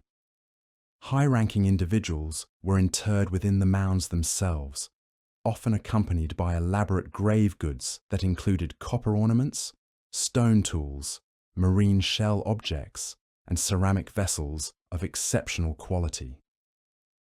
These burial assemblages represent wealth that could only have been accumulated by those who controlled trade networks and commanded the labor of skilled craftspeople.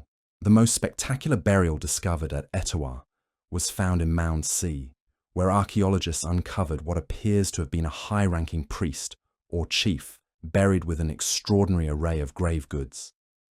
The individual was interred wearing a cape made of thousands of freshwater pearl beads, along with copper headdresses, stone axes, and shell ornaments that would have marked his elevated status during life.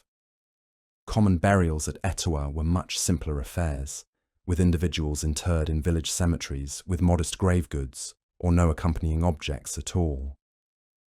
This stark contrast in burial treatment reflects the highly stratified nature of Mississippian society, where social position determined not just how one lived, but how one was remembered after death. The daily life of Etowah's residents revolved around the seasonal rhythms of agriculture, with most people working as farmers who grew corn, beans, and squash in the fertile river bottomlands. The agricultural techniques used were sophisticated and included crop rotation, companion planting, and the use of fish remains as fertilizer to maintain soil fertility over multiple growing seasons. Women at Etowah played crucial roles in food production and processing, from planting and tending crops to grinding corn and preparing meals for their families. They were also responsible for most of the pottery production that made Etowah famous, creating vessels with distinctive decorative styles that reflected local artistic traditions while participating in broader Mississippian cultural patterns. The pottery produced at Etowah during its peak period displayed remarkable technical and artistic sophistication. Potters developed distinctive vessel forms and decorative motifs that were widely traded and imitated throughout the southeast. The iconographic programs depicted on these vessels drew from the same mythological traditions represented in stone sculpture and copperwork, creating a unified artistic style that reinforced shared cultural values. Men at Etowah focused on activities related to hunting, trade, construction, and military affairs. They were responsible for building and maintaining the earthen mounds and wooden structures that defined the site's architecture, requiring skills in engineering, carpentry, and large-scale project coordination. Elite men served as political and religious leaders who conducted important ceremonies and negotiated relationships with other communities. The trade networks controlled by Etowah extended across much of the southeast and beyond, bringing exotic materials and finished goods from distant regions. Mica from the Appalachian Mountains was carved into decorative objects. Copper from the Great Lakes was transformed into ceremonial regalia, and marine shells from both the Atlantic and Gulf coasts were fashioned into cups, beads, and ornaments. These trade relationships weren't simply economic exchanges, but were embedded in complex social and political networks that required constant maintenance through diplomacy, gift-giving, and ceremonial reciprocity. The exotic objects that flowed through these networks served as markers of status and power, while connecting local communities to the broader Mississippian world. The political system that governed Etowah was based on the concept of paramount chieftainship, where a single leader and his extended family controlled the ceremonial center while maintaining authority over numerous smaller communities throughout the region. This chief served as both political ruler and high priest, conducting the most important religious ceremonies while making decisions about war, trade, and internal community affairs. The authority of the paramount chief was supported by a hierarchy of lesser chiefs and officials who administered different aspects of community life. These secondary leaders lived in smaller settlements throughout the Etowah River Valley, maintaining local authority while acknowledging their subordination to the paramount center. This system allowed for the coordination of large-scale activities while preserving local autonomy in day-to-day affairs. The military aspects of Etowah's political system became increasingly important over time, as competition between rival chiefdoms intensified and warfare became more common. The defensive ditch that surrounded the ceremonial center was expanded and strengthened during later periods. While archaeological evidence suggests that warrior societies played important roles in community organization and decision-making, the artistic traditions developed at Etowah influenced cultural developments throughout the southeast, with distinctive motifs and techniques spreading along trade routes to appear in communities hundreds of miles away. The Etowah artistic style became a marker of prestige and sophistication that was emulated by elite groups across the region, creating a shared visual culture that transcended local political boundaries. The decline of Etowah began during the 15th century, as the same environmental and social pressures that affected other Mississippian centers began to take their toll. Climate change brought cooler temperatures and more variable precipitation patterns, making agriculture less reliable and reducing the surplus production that supported large populations and complex ceremonial activities. Political conflicts between competing chiefdoms disrupted trade relationships and diverted resources toward military activities, rather than ceremonial display and monumental construction. Archaeological evidence from Etowah's final phases shows reduced construction activity, changes in burial practices, and signs of population decline that suggest the breakdown of traditional social and political systems. The Spanish expedition led by Hernando de Soto may have encountered Etowah during their journey through the southeast in the 1540s, though the exact identification of archaeological sites with historically documented locations remains uncertain. Spanish accounts describe impressive indigenous settlements with large earthen mounds and sophisticated political organizations that match the archaeological evidence from sites like Etowah. By 1600, Etowah had been largely abandoned as a major population center, though it continued to serve as a sacred site where certain ceremonies were conducted by descendant communities. The Great Temple Mound that had once supported the homes of powerful chiefs stood empty, slowly being reclaimed by the vegetation that surrounded it. The complex trade networks that had brought exotic materials from across the continent had dissolved, leaving behind only the spectacular artifacts buried within the mounds. The legacy of Etowah lives on in the modern Creek, Cherokee, and other southeastern tribes who trace their ancestry back to the Mississippian peoples.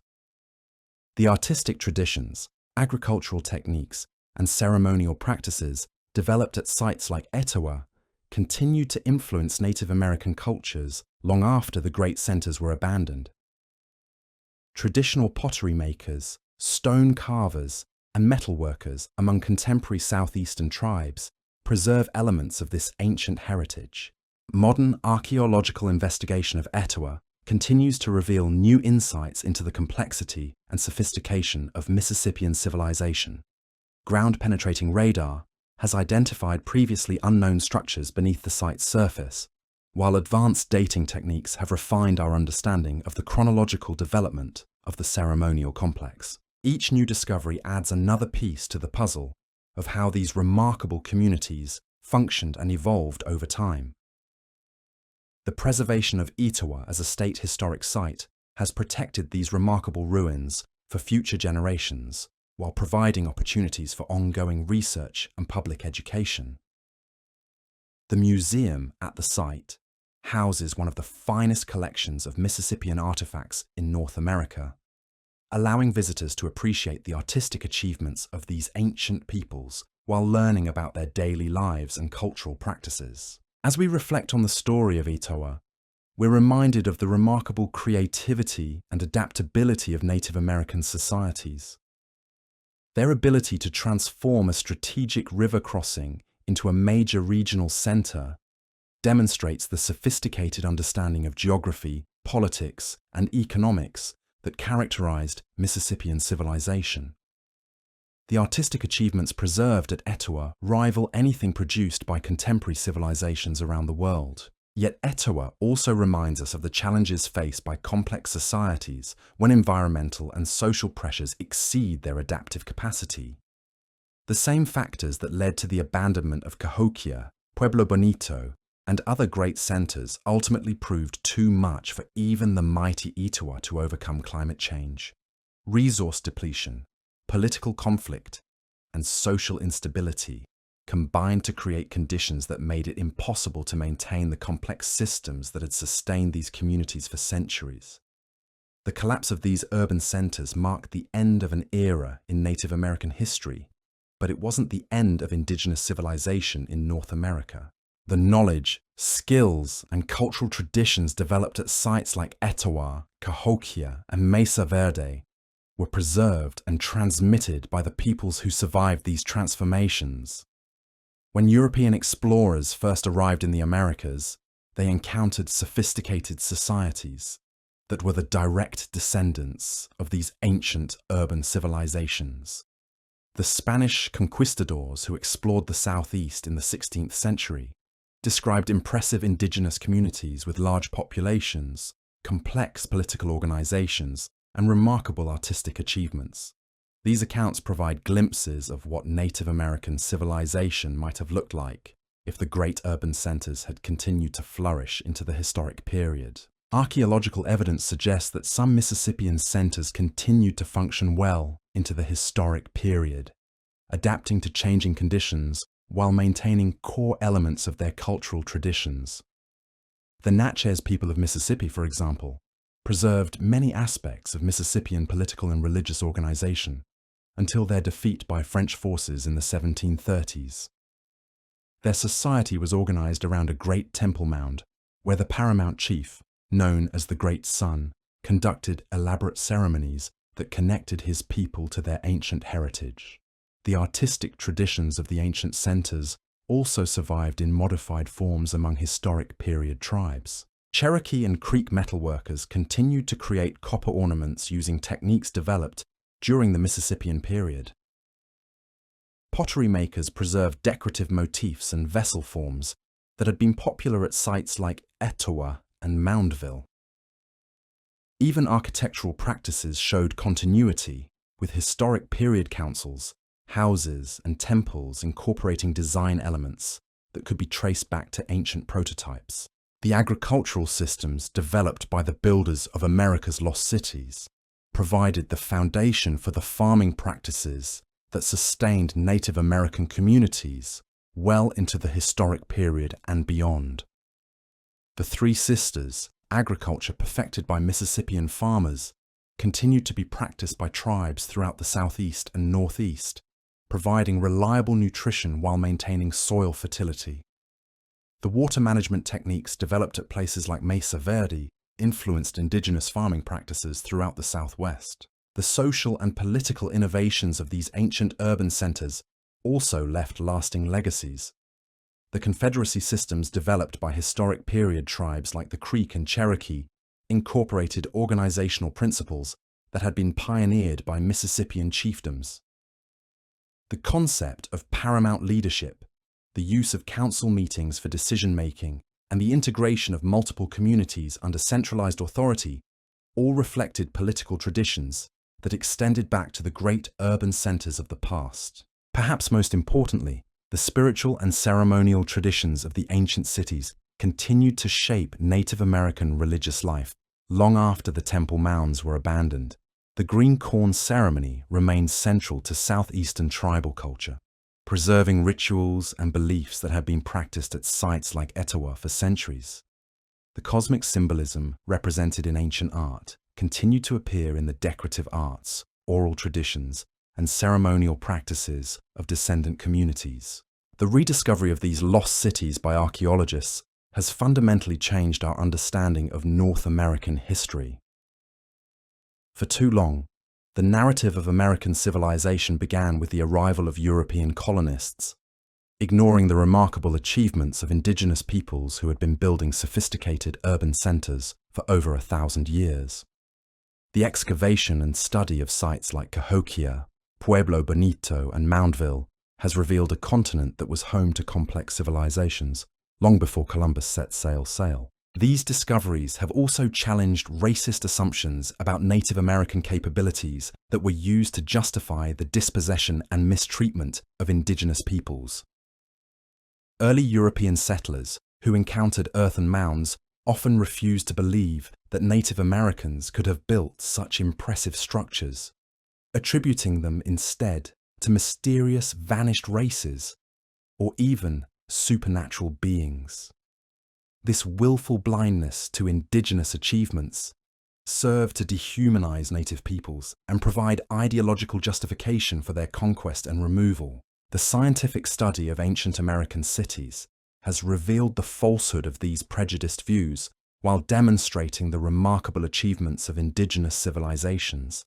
The sophisticated urban planning of Cahokia, the engineering marvels of Mesa Verde, the artistic achievements of Spiro and Etowah, all testify to the creativity, intelligence, and organizational skills of Native American peoples. These discoveries demand a fundamental revision of American historical narratives to acknowledge the continent's indigenous heritage. The study of these ancient cities has also provided valuable insights into the challenges facing modern urban societies. The environmental factors that contributed to the abandonment of Mississippian centers, particularly climate change and resource depletion, offer sobering parallels to contemporary global challenges. The sophisticated water management systems developed by ancestral Puebloan communities provide models for sustainable development in arid regions facing increasing water scarcity. The social innovations developed by these ancient civilizations also offer lessons for modern society. The ability to coordinate large-scale projects, integrate diverse populations, and maintain social cohesion across vast territories demonstrates organizational principles that remain relevant today. The emphasis on ceremonial and artistic expression in these communities reminds us of the importance of culture and meaning in creating sustainable human societies. As we stand today among the ruins of America's lost cities, we're confronted with both inspiration and warning. These remarkable achievements demonstrate the extraordinary potential of human creativity and cooperation when focused on common goals. The monumental architecture, sophisticated art, and complex social systems created by ancient Americans rival anything produced by their contemporaries around the world. Yet the ultimate abandonment of these centers also reminds us of the fragility of even the most impressive civilizations. Environmental change, resource depletion, social conflict, and political instability can combine to overwhelm even the most sophisticated adaptive strategies. The lessons learned from studying the rise and fall of ancient American cities have never been more relevant than they are today. The preservation and continued study of these archaeological sites remains crucial for understanding both our past and our future. Each new excavation, each technological advance in archaeological methods, each reinterpretation of existing evidence adds to our knowledge of these remarkable civilizations. The stories of Cahokia, Pueblo Bonito, Spiro, Moundville, Mesa Verde, and Etowah continue to unfold as archaeologists uncover new evidence and develop new ways of understanding the past. Perhaps most importantly, these ancient cities remind us that the history of human civilization in the Americas extends far beyond the conventional narratives that begin with European colonization. The continent was home to sophisticated urban societies that created monumental architecture, developed complex political systems, established extensive trade networks, and produced remarkable works of art. These achievements represent a heritage that belongs to all Americans, indigenous and non-indigenous alike. The descendants of the people who built these magnificent cities continue to live throughout the Americas, preserving elements of their ancestral traditions while adapting to the modern world. Their voices and perspectives are essential for understanding the full significance of these archaeological discoveries and for ensuring that the lessons of the past inform our decisions about the future. The lost cities of ancient America were never truly lost. They live on in the memories and traditions of Native American communities, in the archaeological record preserved beneath our feet, and in the growing recognition that this continent has been home to remarkable civilizations for far longer than most people realize. Their stories challenge us to expand our understanding of human achievement, while reminding us of our responsibility to learn from both the successes and failures of those who came before us. As we continue to uncover the secrets of these ancient urban centers, we gain not just knowledge about the past, but insights that can help us build more sustainable and equitable societies in the future. The builders of America's lost cities faced many of the same challenges we confront today, from climate change and resource management to social inequality and political conflict. Their responses, both successful and unsuccessful, provide valuable lessons for our own times. The magnificent ruins of Cahokia's Monk's Mound, the cliff dwellings of Mesa Verde, the great houses of Chaco Canyon, and the temple mounds of Etowah and Moundville stand as monuments to human ingenuity and achievement. They remind us that this continent has always been a place where people have strived to create something greater than themselves, to build communities that could endure across generations, and to leave legacies worthy of remembrance. The story of ancient America's lost cities is ultimately a story about us, about our capacity for both creation and destruction, about our ability to rise to great heights and our vulnerability to forces beyond our control. It's a story that continues to unfold as archaeologists uncover new evidence and as Native American communities share their knowledge and perspectives. Most importantly, it's a story that challenges us to think differently about the past, present, and future of human civilization in the Americas. These ancient cities may have fallen silent centuries ago, but their voices continue to speak to us across the centuries, reminding us of what humans can achieve when they work together toward common goals, warning us of the consequences of ignoring environmental limits and social inequalities, and inspiring us to create our own lasting contributions to the ongoing story of human civilization. In the end, the lost cities of ancient America were never truly lost at all. They were simply waiting to be rediscovered. their stories waiting to be told, their lessons waiting to be learned. As we continue to explore these remarkable archaeological sites and to understand the sophisticated civilizations that created them, we honor both the memory of those who built these magnificent cities and the wisdom they have left for us to discover. The legacy of these ancient American cities extends far beyond the earthen mounds and stone walls that archaeologists continue to uncover today. When we examine the sophisticated urban planning of Cahokia, the engineering marvels of Pueblo Bonito, or the defensive genius of Mesa Verde's cliff dwellings, we're witnessing achievements that fundamentally challenge everything most people think they know about pre-Columbian North America. But perhaps the most remarkable aspect of these lost cities isn't their individual achievements. It's how they were all connected through vast networks of trade, communication, and shared cultural practices that spanned thousands of miles. A shell carved in Oklahoma could end up in a burial chamber in Illinois. Copper mined in Michigan might be transformed into ceremonial regalia in Alabama turquoise. From New Mexico could adorn a priest's headdress in Georgia. These weren't isolated civilizations struggling alone in the wilderness. They were part of a continental system of interconnected societies that rivaled anything found in medieval Europe. The trade routes that connected these cities were marvels of indigenous engineering in their own right. The great roads of Chaco Canyon, perfectly straight highways that ran for hundreds of miles across the desert, represent just one example of the sophisticated infrastructure that supported this ancient American economy. These weren't simple footpaths worn by generations of travelers. They were formal highways, 30 feet wide and carefully graded, that climbed over mesas, descended into canyons, and cut through solid rock when necessary. Archaeological surveys have mapped more than 400 miles of these Chacoan roads, but that's likely just a fraction of the original network. Individual road segments stretched up to 60 miles without deviation, maintained with the kind of precision typically associated with Roman engineering, where they encountered obstacles like cliffs or deep arroyos. Chacoan engineers built stone steps, ramps, and even bridges to maintain the straight-line trajectory. The purpose of these roads extended far beyond simple transportation. They served as physical manifestations of political and religious authority, connecting outlying communities to ceremonial centers and reinforcing the hierarchical relationships that bound entire regions together.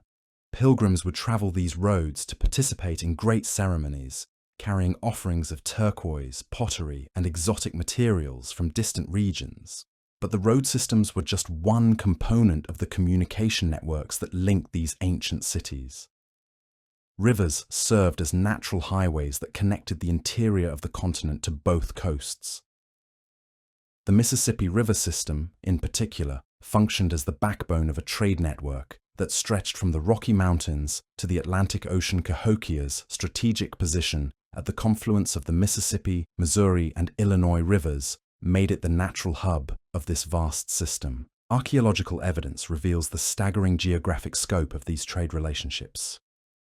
Marine shells from both the Atlantic and Pacific coasts have been found at sites hundreds of miles inland. Obsidian from the Rocky Mountains appears in archaeological context throughout the southeast. Mica from the Appalachian Mountains was carved into decorative objects that have been discovered as far west as Oklahoma and as far north as Wisconsin. The logistics required to maintain these trade networks were extraordinarily complex. Professional traders had to navigate thousands of miles of rivers, mountains, and plains while carrying valuable goods through territories controlled by different political groups. They needed detailed knowledge of seasonal travel patterns, diplomatic protocols for dealing with various communities, and the linguistic skills necessary to communicate across cultural boundaries. These traders were more than simple merchants. They served as diplomats, intelligence gatherers, and cultural ambassadors who helped maintain the complex web of relationships that sustained the ancient American economy. They carried not just goods, but information about political developments, environmental conditions, technological innovations, and religious practices in distant regions. The scale of some trade expeditions was remarkable. Archaeological evidence suggests that large parties of traders, sometimes numbering in the hundreds, would travel together for protection and to facilitate major exchanges.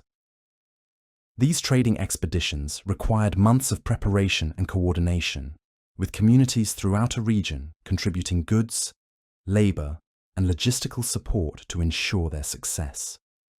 The goods that flowed through these networks weren't just raw materials, but included finished products that required specialized knowledge and skills to create pottery vessels with distinctive artistic styles, were traded hundreds of miles from their place of manufacture. Stone tools knapped using specific techniques spread across vast territories. Textiles woven with complex patterns appeared at sites far from where the fibers were originally grown and processed. The religious and ceremonial objects that moved through these trade networks were particularly significant. Sacred materials like turquoise, copper, and marine shells weren't just valuable commodities, but were considered essential for maintaining spiritual relationships and conducting proper ceremonies. The control of these materials gave certain communities enormous influence over religious practices across vast regions.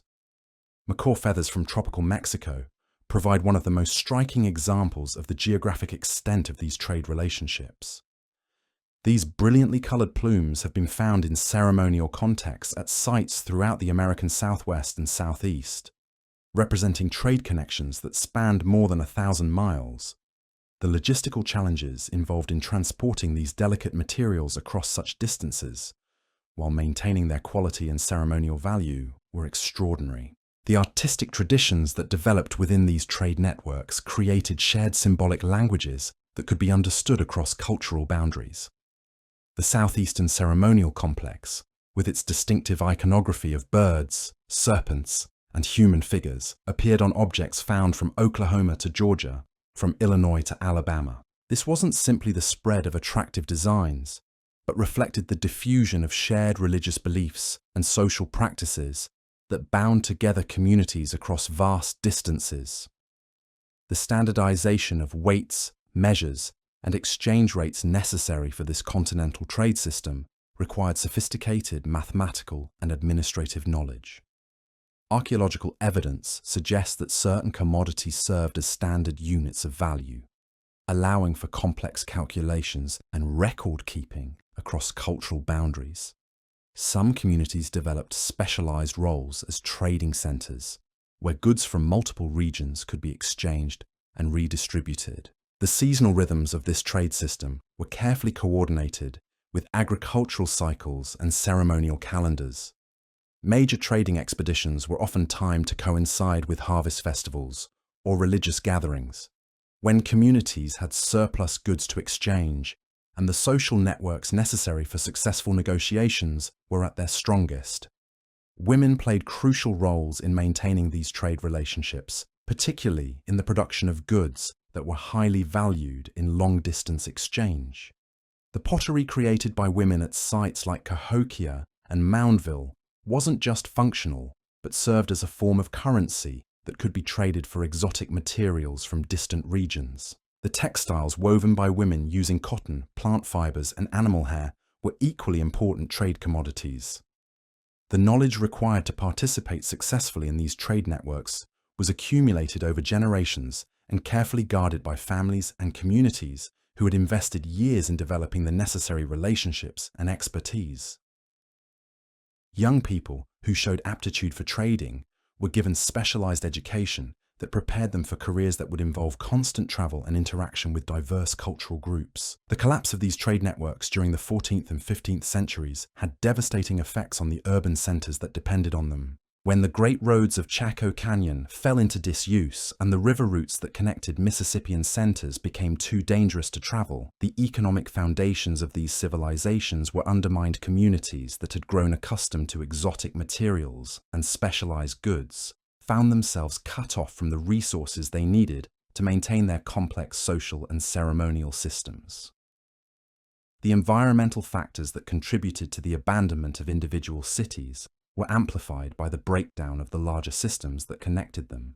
Drought in one region could disrupt trade relationships that affected communities hundreds of miles away. Political conflicts that made certain routes unsafe could force traders to abandon established networks and seek alternative pathways that might take years to develop.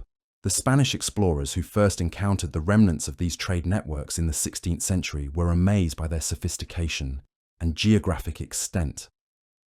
Spanish accounts describe Native American merchants who traveled vast distances, carrying goods between communities, maintaining commercial relationships that had survived the collapse of the great urban centers, but continued to function on a reduced scale. Some elements of these ancient trade networks persisted well into the historic period, adapted to new conditions and integrated with European colonial economies. Native American traders continued to move goods along traditional routes, now carrying European manufactured items alongside indigenous products. The knowledge of geography, diplomacy, and commercial practices developed during the height of the ancient cities proved invaluable for navigating the changed circumstances of the colonial period. The archaeological investigation of these trade networks continues to reveal new insights into the complexity and sophistication of ancient American economies. Advanced techniques like neutron activation analysis allow researchers to trace the geographic origins of artifacts with unprecedented precision, mapping the flow of goods across the continent with remarkable detail. Isotope analysis of human remains from ancient cities reveals dietary patterns that reflect access to foods from multiple ecological zones, providing direct evidence of the trade relationships that brought marine resources to inland communities and mountain products to river valley settlements. These studies demonstrate that the inhabitants of these urban centers enjoyed diets that were more diverse and nutritious than those available to most people living in medieval Europe. The study of ancient DNA preserved in archaeological contexts is beginning to reveal the movement of people as well as goods through these networks. Genetic evidence suggests that significant numbers of individuals migrated between distant communities, contributing to the cultural diversity and cosmopolitan character that distinguished these urban centers from smaller, more isolated settlements.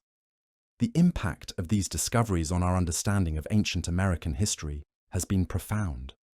The traditional narrative of isolated hunter-gatherer bands living in small temporary camps has been replaced by a recognition that much of North America was home to sophisticated urban civilizations connected by continental networks of trade and communication. These revelations have forced a complete reconsideration of the demographic history of pre-Columbian North America.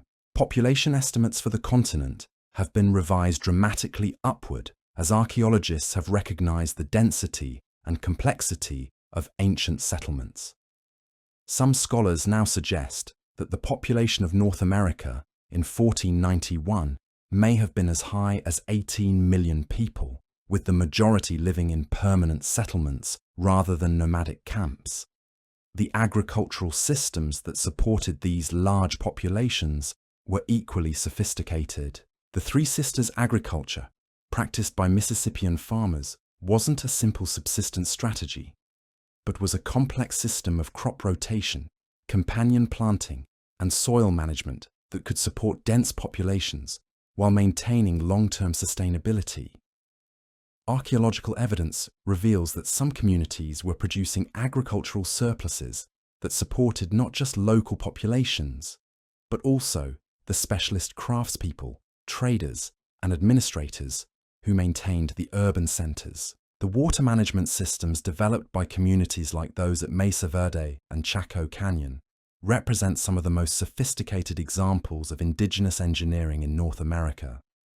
These weren't crude irrigation ditches, but were carefully planned networks of canals, reservoirs, and distribution systems that maximized the efficiency of water use in challenging environments. The architectural achievements of these ancient cities continue to astound modern engineers and architects.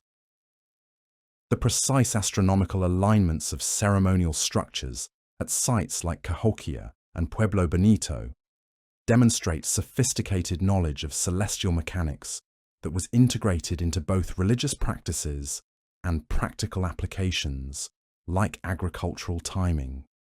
The social innovations developed by these urban civilizations were equally remarkable. the ability to coordinate the labor of thousands of workers on massive construction projects required organizational skills and administrative systems that rival those of any ancient civilization.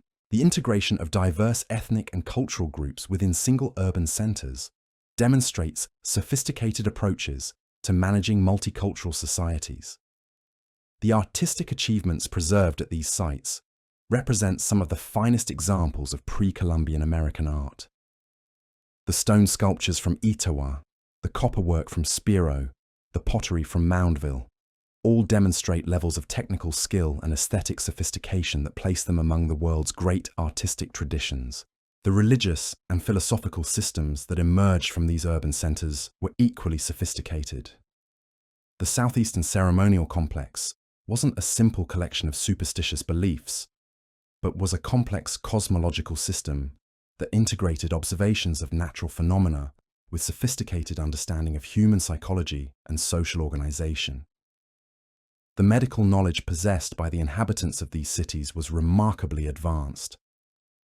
Archaeological evidence reveals sophisticated surgical techniques, effective herbal medicines, and public health practices that helped maintain the health of dense urban populations. Some communities developed specialized medical practitioners who traveled extensively, sharing knowledge and techniques across vast regions. The mathematical and astronomical knowledge required to plan and construct these urban centers demonstrates intellectual achievements that have been seriously underestimated by previous generations of scholars.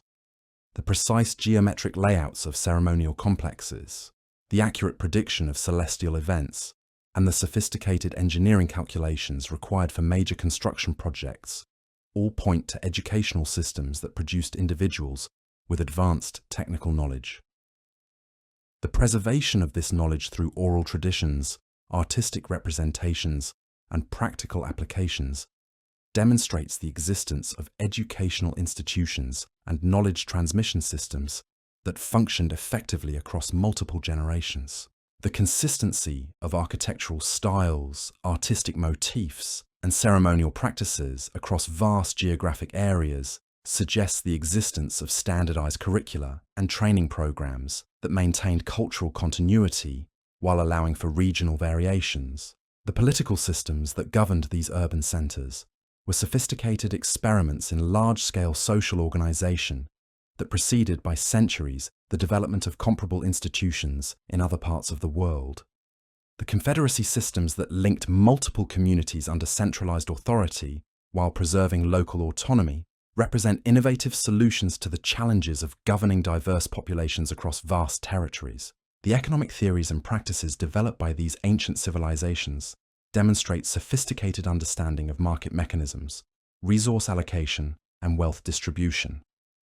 The tribute systems that supported major ceremonial centers required complex calculations of production capacity, transportation costs, and administrative overhead that would challenge modern economists. The military technologies and strategies employed by these civilizations were equally advanced. The defensive systems at sites like Cahokia and Moundville incorporated sophisticated understanding of siege warfare, fortification design, and tactical coordination that enabled relatively small forces to defend large urban populations against external threats. The environmental management practices developed by these communities offer valuable lessons for modern society. The sustainable agriculture, water conservation, and resource management techniques that supported large populations for centuries without causing environmental degradation demonstrate approaches to development that maintained long-term ecological balance.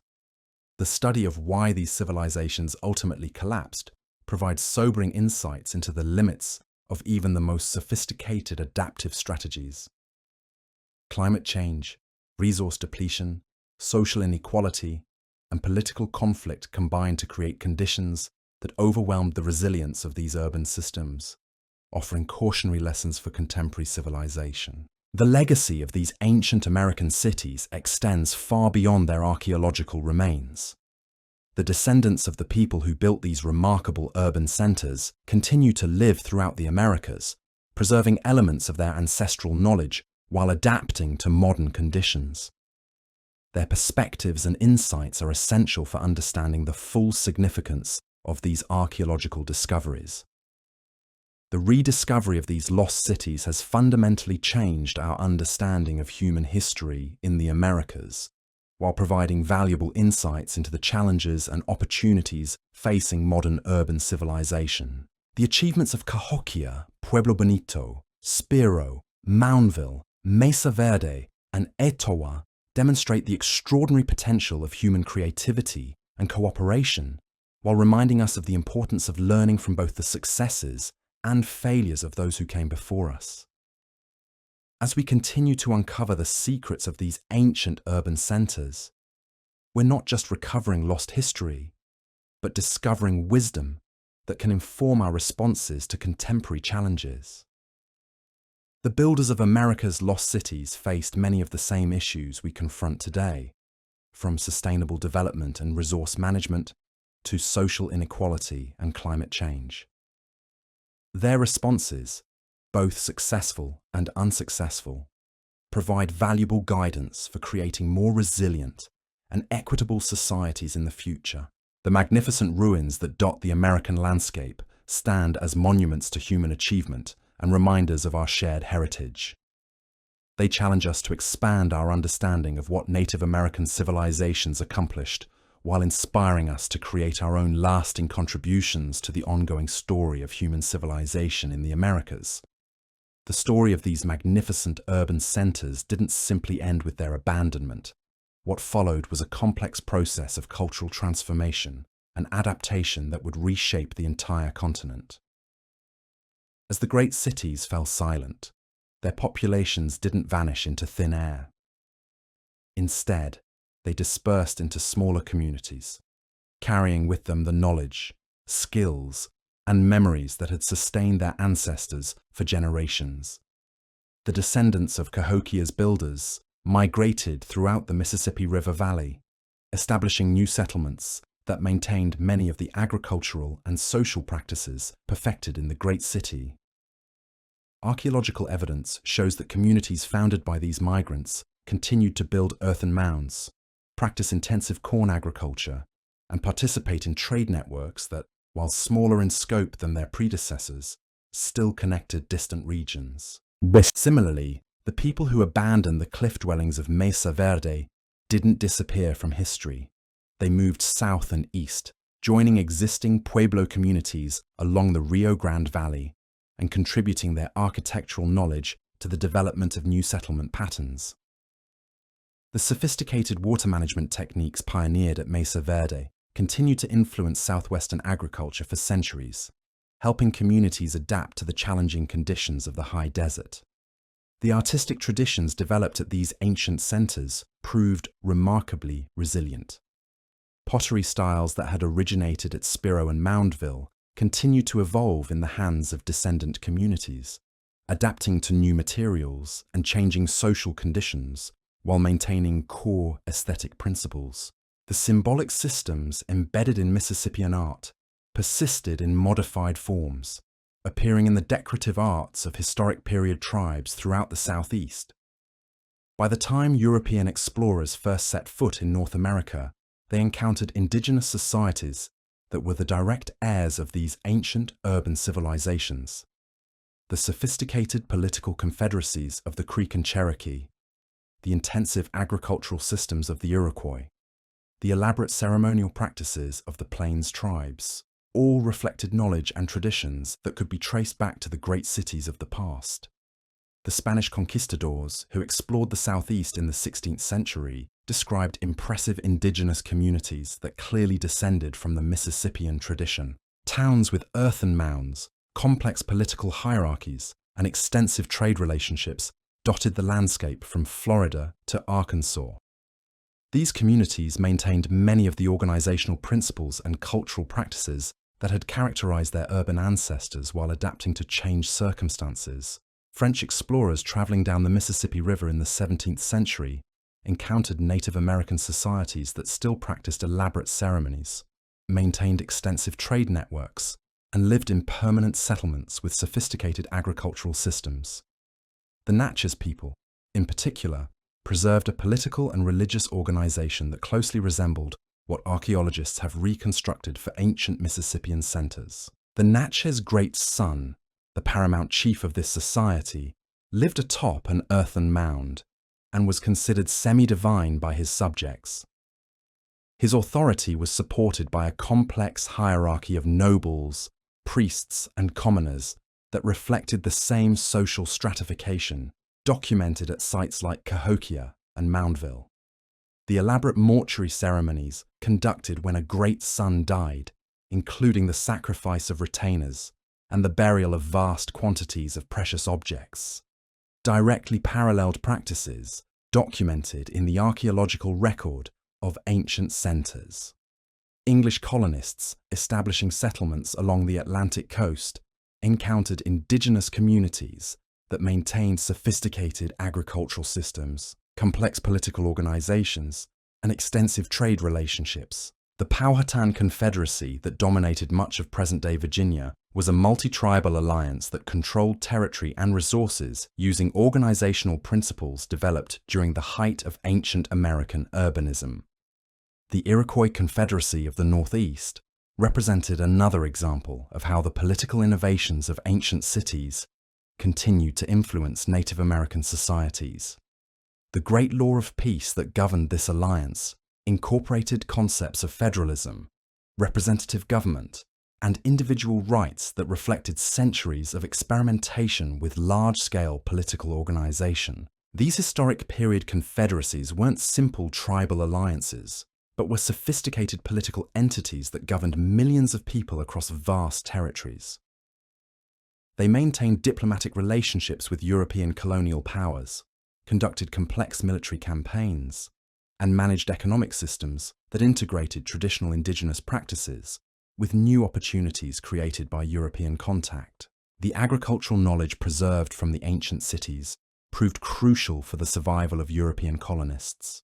Native American farmers taught newcomers how to grow corn, beans, and squash in North American conditions, providing the agricultural foundation that made permanent European settlement possible. The Three Sisters agriculture developed by Mississippian farmers became the basis for colonial food production throughout much of the continent. The medical knowledge preserved by indigenous communities included sophisticated understanding of herbal medicines, surgical techniques, and public health practices that had been developed in the dense urban environments of ancient cities. European colonists frequently sought treatment from Native American healers, whose knowledge of local plants and medical procedures often proved more effective than European medical practices of the time. The astronomical knowledge that had been used to plan ancient ceremonial centers and time agricultural activities continued to be preserved by indigenous astronomers who maintained detailed observations of celestial phenomena. This knowledge was often encoded in oral traditions, ceremonial practices, and artistic representations that allowed it to be transmitted across generations without written records. The trade relationships that had connected ancient cities evolved into new networks that incorporated European goods and markets, while maintaining traditional indigenous practices. Native American traders continued to move goods along established routes, now carrying European manufactured items alongside indigenous products. Their knowledge of continental geography and established commercial relationships made them invaluable intermediaries in the developing colonial economy. The artistic traditions that had flourished in ancient cities continued to evolve in the hands of indigenous craftspeople who adapted their techniques to new materials and markets.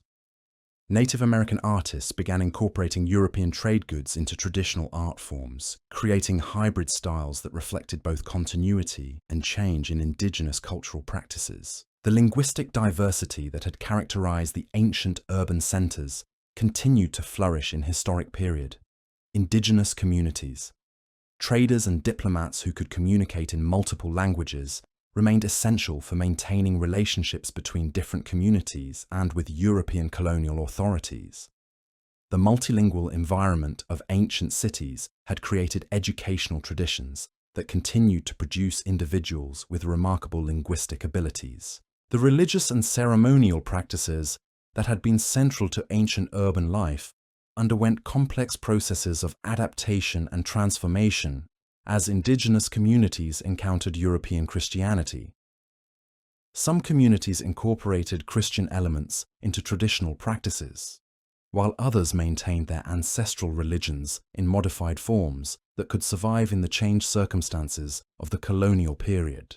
The green corn ceremony, which had been one of the most important annual events at Mississippian centers like Etowah and Moundville, continued to be practiced by southeastern tribes well into the historic period. This multi-day festival maintained its essential character as a time of renewal, forgiveness, and community bonding, while adapting to new social conditions and external pressures. The chunky game that had been so popular at ancient centers like Cahokia continued to be played by indigenous communities throughout the Southeast European observers, described elaborate tournaments where hundreds of players competed for valuable prizes, maintaining a tradition that connected them directly to their urban ancestors. The matrilineal kinship systems that had been documented at sites like Pueblo Bonito continued to structure social relationships in many historic period Native American communities. Women maintained important roles in political decision-making, religious ceremonies, and economic activities that reflected traditions developed in the ancient cities. The environmental knowledge that had enabled ancient communities to support large populations in challenging environments proved crucial for indigenous survival during the colonial period. Understanding of seasonal patterns, resource availability, and sustainable harvesting practices helped Native American communities maintain their subsistence base, even as their territories were reduced and their traditional economies disrupted. The architectural knowledge preserved from ancient centers influenced the design of historic period indigenous buildings. The use of earthen construction techniques, astronomical alignments, and specialized spaces for different activities all reflected principles that had been developed in the great urban centers of the past. The military strategies and defensive technologies that had been used to protect ancient cities were adapted for use in conflicts with European colonists. The understanding of fortification design, tactical coordination, and logistical planning that had been developed during the height of ancient urbanism proved valuable in the changed circumstances of colonial warfare. The educational systems that had transmitted knowledge across generations in ancient cities evolved to meet the challenges of preserving indigenous culture in the face of European colonization. Traditional methods of knowledge transmission through oral instruction, practical demonstration, and ceremonial participation were supplemented by new approaches that could function in the changed social environment. The diplomatic skills that had been essential for maintaining relationships between ancient cities proved crucial for negotiating with European colonial authorities, indigenous leaders who understood the principles of treaty-making, alliance formation, and territorial negotiation that had been developed in the ancient urban centers were often more successful in protecting their communities' interests. The economic principles that had governed trade and resource distribution in ancient cities continue to influence indigenous approaches to commerce and exchange. The understanding of market mechanisms, value determination, and risk management that had been developed in the urban centers provided a foundation for adapting to new economic opportunities and challenges. The demographic knowledge that had been used to manage large populations in ancient cities helped indigenous communities adapt their social organization to changed circumstances. Understanding of optimal community sizes, resource requirements, and social coordination mechanisms enabled many communities to maintain cohesion even as they faced external pressures. The technological innovations that had been developed in ancient cities continued to influence indigenous manufacturing and production techniques.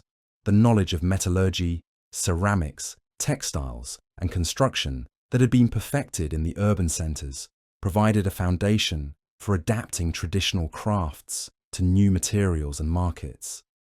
The mathematical knowledge that had been used to plan and construct ancient cities continued to be preserved in indigenous communities through practical applications and traditional practices.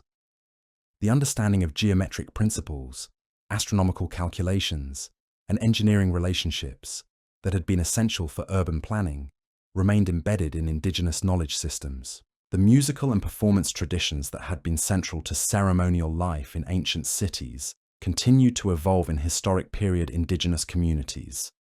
The songs, dances, and dramatic performances that had been used to maintain social cohesion and transmit cultural knowledge in the urban centers adapted to new circumstances while preserving essential elements of their original meaning. The therapeutic practices that had been used to maintain physical and mental health in the dense urban environments of ancient cities continued to be practiced by indigenous healers. The understanding of stress management, community, mental health, and social healing that had been developed in the urban centers proved valuable for helping communities cope with the trauma of colonization. The conservation practices that had enabled ancient cities to maintain sustainable relationships with their environments continued to influence indigenous approaches to resource management. The understanding of carrying capacity, renewable resource harvesting, and environmental monitoring that had been developed in the urban centers provided guidance for maintaining ecological balance in changed circumstances. As we trace these connections between the ancient cities and their historic period descendants, we begin to understand that the abandonment of the great urban centers didn't represent the collapse of indigenous civilization, but rather its transformation. The knowledge, skills, and cultural traditions that had been developed over centuries of urban life didn't disappear, but evolved and adapted to meet new challenges and opportunities. This process of cultural adaptation and continuity demonstrates the remarkable resilience of indigenous societies and their ability to maintain core elements of their identity while responding creatively to changing circumstances. The descendants of the people who built Cahokia, Pueblo Bonito, and Mesa Verde didn't simply survive the collapse of their urban centers, but used the knowledge and traditions inherited from their ancestors to create new forms of social organization that proved remarkably durable. The recognition of these connections between ancient and historic period indigenous societies has profound implications for our understanding of Native American history and culture. Rather than viewing the abandonment of ancient cities as evidence of indigenous failure or inferiority, we can now understand it as part of a complex process of cultural evolution that demonstrates the flexibility and adaptability of Native American societies. The next time someone tells you that North America was a wilderness before European contact, remember the towering pyramids of Cahokia that once rivaled London itself. Remember the perfectly engineered roads of Chaco Canyon that stretched arrow straight across hundreds of miles of desert. Remember the cliff cities of Mesa Verde, carved into living rock with precision that would challenge modern architects. These weren't primitive settlements or temporary camps. They were sophisticated urban civilizations that flourished for centuries, connected by trade networks spanning thousands of miles and sustained by agricultural innovations that fed tens of thousands of people. The legacy of these remarkable cities lives on, not just in their silent ruins, but in the living traditions of their descendants, who continue to honor the wisdom of their ancestors while adapting to our modern world.